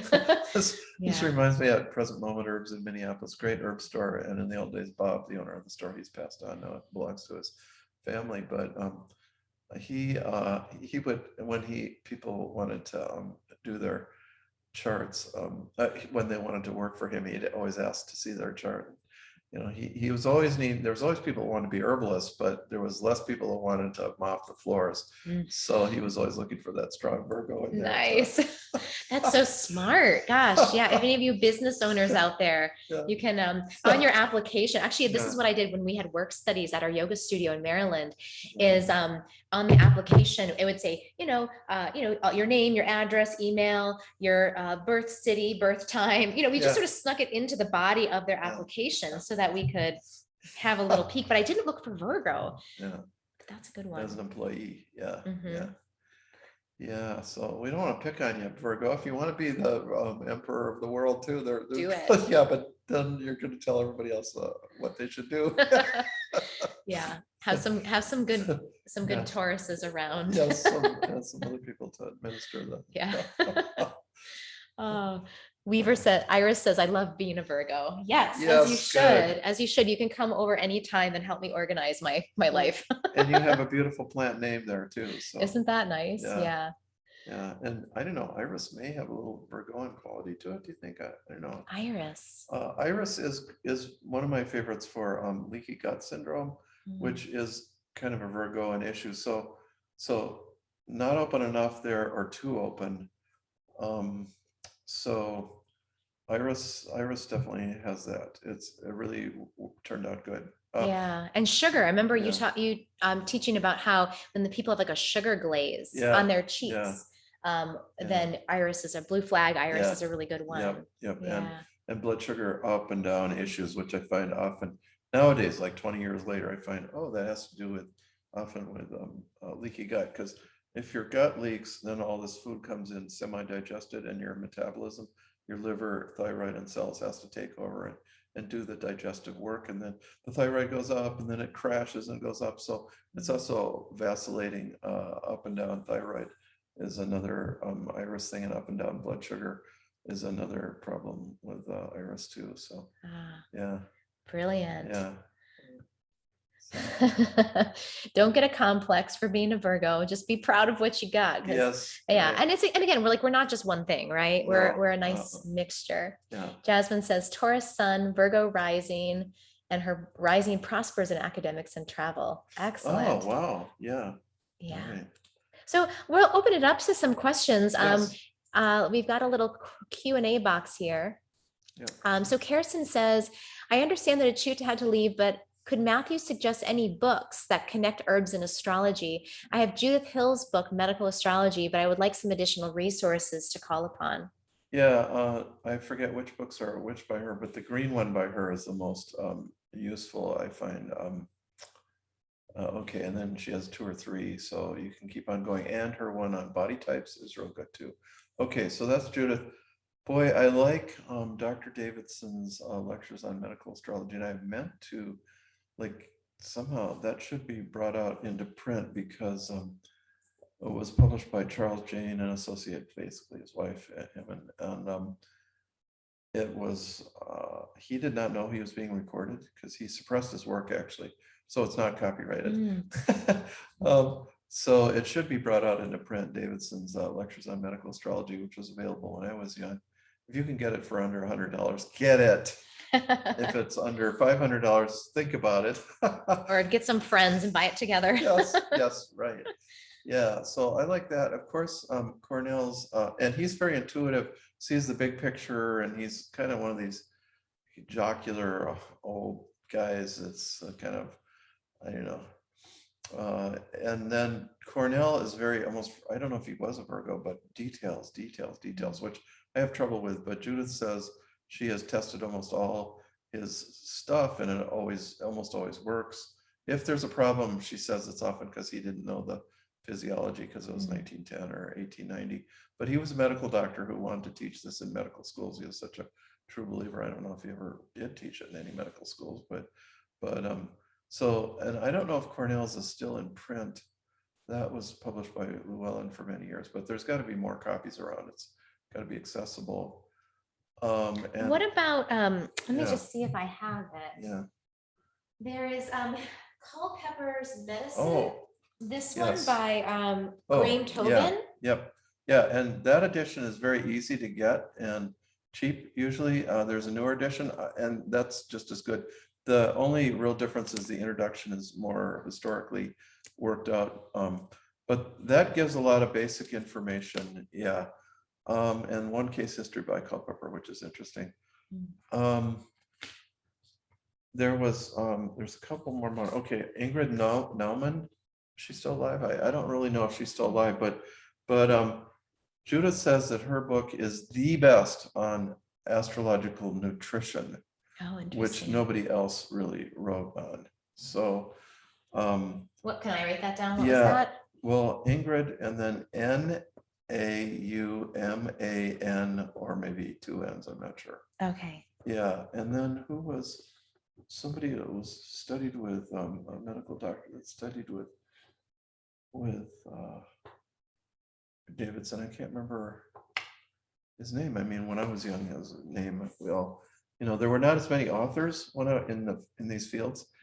Yeah, I would say that Culpepper is, you got to get used to reading somebody who wrote in 1650.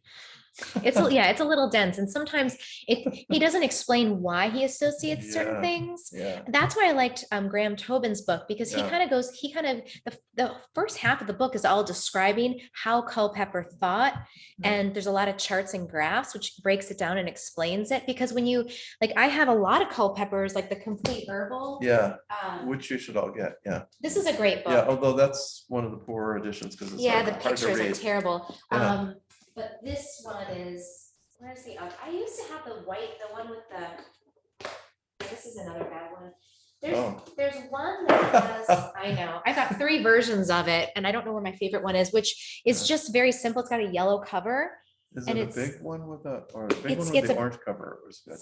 Well, it was faded, so it could have been orange at one point, but it was like this big, and it had the bigger pictures and illustrations. That one's really easy to use. Yeah. If you can find it is that available online, of course. So the illustrated herbal. Yeah, and the online ones are redone from the 1652 edition or whatever. It's the only book in English that's never been out of print since 1652, other than the Bible. Really? Yes. Culpeppers? Yes. That's amazing. No, but that shows you. I mean, gosh. Herbalism and astrology really is that popular, even though it's suppressed by the mainstream. Yeah. Oh wow. Yeah. let's see. Maria says, I'm curious how Cancer can be both a cardinal sign that's active and more yang in nature, and also yin and phlegmatic. Yeah, well, that's like the Cancers think with their instincts almost. Boom, like so that cardinality comes through in their instincts, in their emotions. So neurologists say our emotions are our animal instincts articulated as they come to consciousness and become more human, you know. But with Cancer, they're strong, and so that's how they're cardinal. That's how I see that cardinality. It's kind of interesting because Ashley was kind of describing it in a different way, which was like, oh yeah, that's true too. So yeah. And then Dimphy is asking, how do you use yarrow? So how would you recommend someone use yarrow, Matt? Like how the master of the blood. So number one is that it's superb for cuts with a lot of bleeding. If it's just dripping, I mean, if it's just a puncture wound or not a lot of blood coming out, it won't work. If it's gushing, the more it gushes, the better it works. And I mean, you really get shocked, like you cut yourself and you put it on there, and then you look at it, and it's like the lips of the wound. You can see right down into the wound, and it stopped the bleeding, but it didn't draw the lips together yet. I mean, it will help with that, but it's like that effective. And like I cut off part of my fingertip there, and I rushed to the medicine cabinet, which was pretty close, and yarrow. And it stopped bleeding immediately. And then 20 minutes later, I needed a little bit more. And that was it. I remember, Margie Flint told the case history where she had a bunch of medical students at her house, and somebody had broken a glass, and someone stepped on a glass, and the blood just squirted out all over the place. And she said to her medical students, so what should we do now? And they said, well, maybe go to the emergency room. And she said, no. Like, water, like, yarrow, put it on, boom, stopped. That's when she said a lot of them were believers. Wow. Like, Yeah, that whoa. was a great example. Thank you, universe. Yeah, right. I Yeah. remember the story you told too about the couple who were the gentleman was out with his saw or something, and he was or chainsaw, and he was cutting down a tree and accidentally cut Yeah. into his shin. Is that right? Well, no, actually, so what I remember, he was limbing a tree, which is where you cut off the branches along the way, but one of them was a little tree, and it snapped back. He saw it coming at him like in a split second, whacked him right in the nose. At least this is the story I remember. He dropped the chainsaw, didn't cut himself with the chainsaw, but boom. And he, like, when he came to off the ground, he was like, do I still have a nose? Yeah, like, yeah, okay. And the neighbors had yarrow, so he went over there, and it stopped immediately. So then when he came down to the cities, and he said, do you see anything unusual about my nose? His wife, she said, well, there's a little, no, don't touch it. There was a little blue spot. That was all. He did get black eyes because it really stops the hemorrhaging. That's the story I remember. Maybe it was, it could have been a different herbalist. Maybe it was Yeah. somebody else, but I thought it was Well, like a that's leg strange. wound. Yeah. And yeah, and then he had heard from his wife about yarrow, and so he went and packed it real quick because he didn't want her to tell him to go to the hospital, because he didn't want to go to the hospital. So he packed it full of yarrow, and sure enough, it just healed it up really quickly. Yeah. So I mean, there's stories like that everywhere. My daughter, every time she goes out, she'll pick up yarrow. So we've got yarrow all over our pantry, and every time there's a tiniest cut, yarrow. So, you know, that's a good one to teach kids about. Yes, because they can yes. identify it pretty easily. Yeah. And it's really, it's one you can use. What about internally for some of the patterns like blood flow and circulation? How would you use it? I just had to tell another story, a yarrow story, because it's similar to yours. So when I posted pictures of this, I got stories, and the very first one was this woman who said, yeah, when I was a little girl, I wasn't supposed to play with like knives or scissors or something, and or something sharp. And the babysitter, she had a babysitter, and she cut herself, and she was, oh God, my mom's gonna be mad at us. And the babysitter was a Native American Lakota, and she said, no, don't worry, there's a plan for this one. Your mom won't know. Oh, that's great. She put on the yarrow, and I was like, you know. I know, yeah, things you need to know to stay out of trouble. Good. And so many herbalists have stories like that about yarrow. Yeah, So it's a handy one. yeah, it's also a fever remedy. We mentioned that. It's a good, especially robust people, red-faced, get into the wind, get sick, kind of a good fever to it. And then it's got digestive, it's a bitter. I wouldn't use it as my main bitter, but it does settle the stomach for ulceration. Also, it is an astringent, so it's going to tone. In fact, it is an interesting astringent. It tones the veins and the arteries. It is actually, it has made aneurysms disappear. Wow. Yeah, one of my friends, Paula Jensen, she's no longer with us, and she was lecturing in Tulsa. Tulsa and New Mexico are her two places, and while she was lecturing, an aneurysm popped out, like just started growing on her bicep, and everybody's like, oh. She was like, oh, and it was pretty big, and so she said, well, let's try some yarrow, and she put that on. It was gone by the end of the lecture. Was it a tincture or Yeah. fresh plant? I'm not sure. Okay. Yeah. Wow. Yeah. And I learned something from her. I said, Paula, maybe you should take yarrow for a month or two, just because you might have other weaknesses, and that might be an indicator. And she said that, so she did do that. And she said it got rid of her spider veins. So then I got a good remedy for spider veins, which are due to a weakness in the veins too. So Yeah. Yeah. And I mean, it's really bitter. So it's not like one of those herbs you're going to sip like chamomile.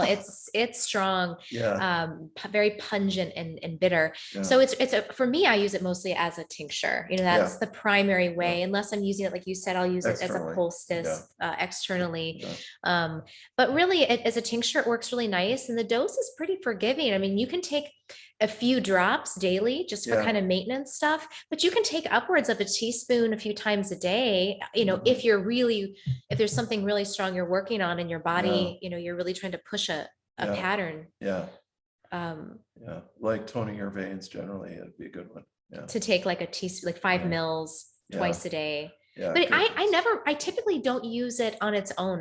To me, I really like using it with other herbs that kind of buffer some of the intensity. So and I remember my teacher, Simon Mills, when I was it was then Thai Sophia. He's a teacher from the UK. He topped every one of his client bottles with a little bit of yarrow. If there was any space in his bottles and he would mix, he would just top it. He said, everybody needs a little yarrow.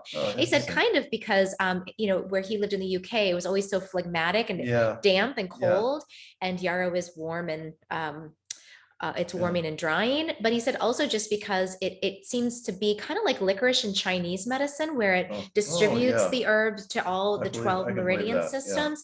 He also said he believes from his practice, which is 50 years, that yarrow seems to also move the medicine in the right direction. And I guess it's a circulatory stimulant, and it has that effect. You could use it to enhance or maybe activate your blend a little bit. Wow. So I know you're more of a single herb practitioner, but I'm getting more liberal on that. It's fun. I've gotten to know so many herbs singly that I feel more confident putting them together, and it makes sense, because you have to know them. It's like people. It's like you wouldn't if you got to get to know people on an individual level before you all go camping together. It's a pretty good idea. And as an herbalist, that's why I think a lot of herb schools teach. They really have you focus on 10 plants or something small. Let's see. We have one more question, and then, gosh, I think we're hitting the end point here. Latonia asks, what herbs are good to use with yarrow? Well, we did just kind of talk to that. Matt, are there any that you would say specifically couple well? The elder is the best. So elder. I can't think of any. I'm sure I've used it in combination. I wouldn't have a preconceived. I use it in combination with a fair number of things. Well, okay. For instance, one person who is taking hawthorn for the heart, she still felt like her circulation, her heart was getting weaker and weaker, and her peripheral circulation worse and worse. So I said, oh, throw some yarrow in there, like 4 parts hawthorn, 1 part yarrow. Might have been 3 parts hawthorn. And boom, that changed it completely, because that helped lead the hawthorn around the whole body and just open the peripheral circulation. And it might have been an intuition what was right there, but so if you need to, I would do that again. I would say the liver would be that's so vascular, would be another place where you might want to add Virgo, no, add it's so useful, like Virgo.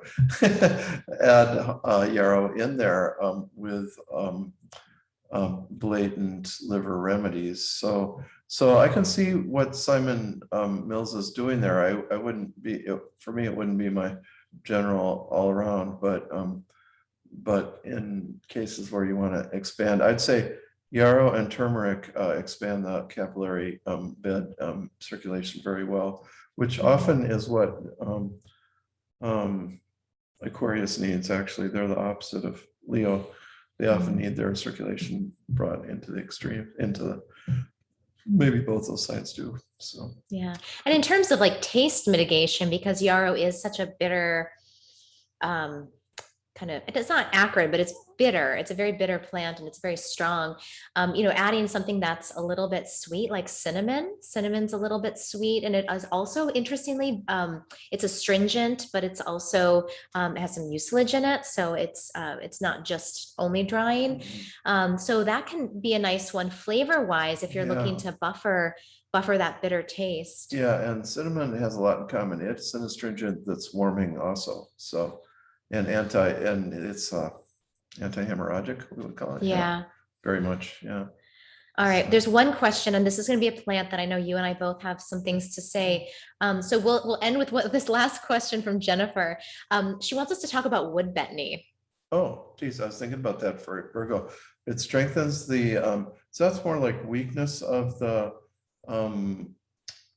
gut brain, and that would be sympathetic and parasympathetic, but definitely parasympathetic, strengthening the digestion, everything strengthens the two brains, the gut brain and the human brain, both of them, and grounding, and just makes you more present, and a nice nerve tonic, which it's a mint, and yet it's very tonic. A lot of the mints are a little sharper edge than that, but so that's my take on it. It can be added to everything, but it wouldn't have the same results as yarrow. It would be more adding it to get a nervine kind of tonic. It'd be good for older people and in formulas for older people, I would say. Yeah. So your take. Yeah. I mean, I think it's gentle. It's a gentle nervine. And I remember there was this Italian quote. I don't remember where I heard this, but you would be best to trade your winter coat for wood betony. Yeah. So it's like, it was considered to be one of those remedies that everyone should have. It was very valuable, and it's really fallen out of favor. It's really not widely used by a lot of Western herbalists. But I use it a lot when there's dissociative patterns. Yeah. Okay. When someone is Continue here. Yeah. Yeah, when they're kind of out of their body, and they're really in the mental sphere. And I remember you saying about people like abductions. Yes. Alien abductions. The remedy. Yeah, it's the remedy for, but I find it just has this like very taproot. It's not the taproot that we use, but it has this very taproot grounding activity to bring people back into their visceral bodies. But again, but in a relaxed way, not in that overthinking way. Yeah. So that's usually when I use it, and I usually just throw it into a tea blend. It blends really nicely with like chamomile and other nervines. Yeah, it's a nice flavor. Mm-hmm. Yeah, and it's kind of a unique flavor. I mean, one could just use it as a tea by itself and it'd be very nice. Yeah, it grows pretty well. It naturalizes a little bit in Minnesota, so it's going to naturalize in a lot of different places. Yeah. Oh, nice. Another Italian proverb is, "May you have as many virtues as Bethany." Oh, that's a good one too. I'll have to remember that one. So Tara, I was talking about wood betony there. Yeah. So Madeline says, I recently dieted wood betony and found it to be great for grounding herb for me, who's a Virgo. I took it as a tea, but wondering if tincture would have a similar effect.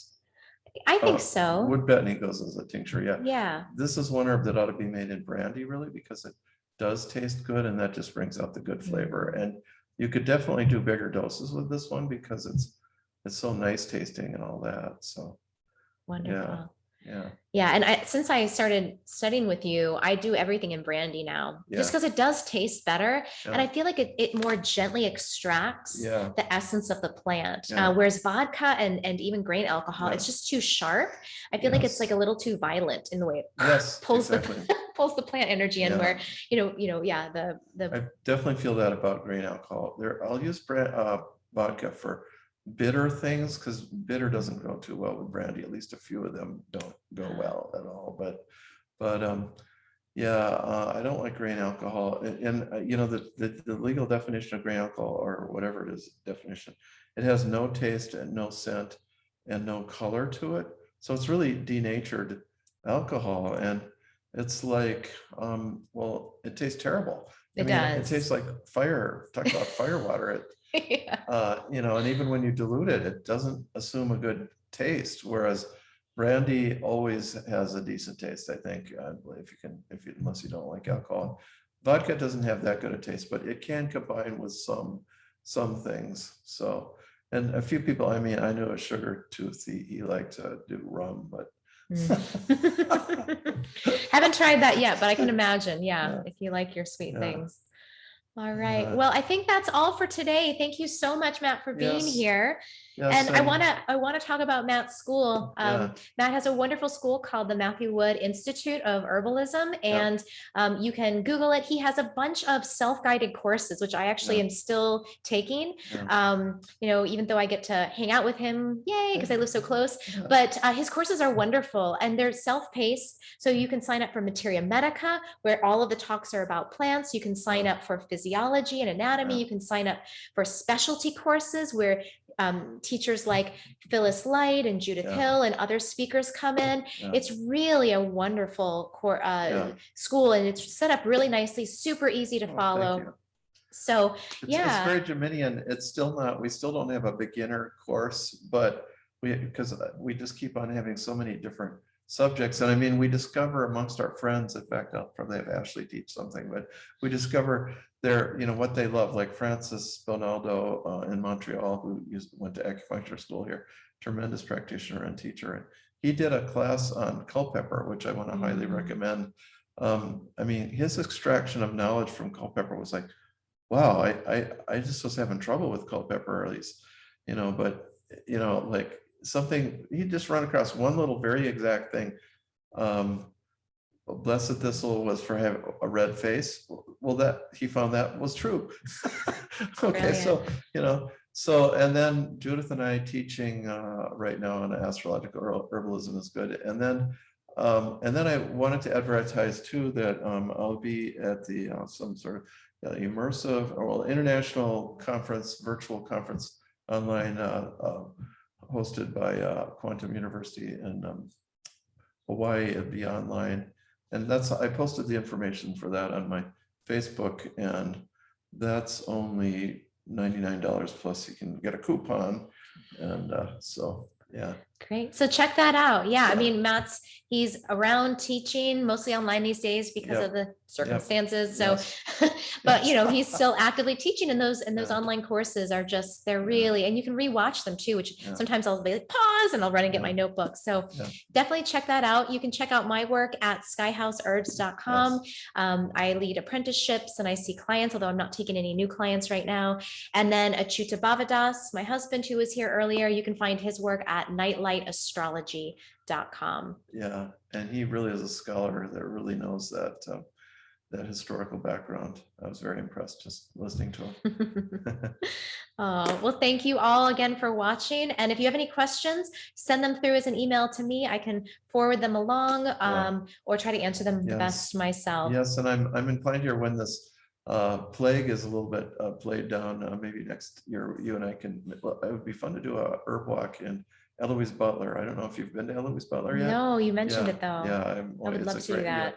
Yeah, you might like going there with Achyuta and your kids. It's over, well, you guys don't need to know, but it's in Minneapolis. Cool. Yeah.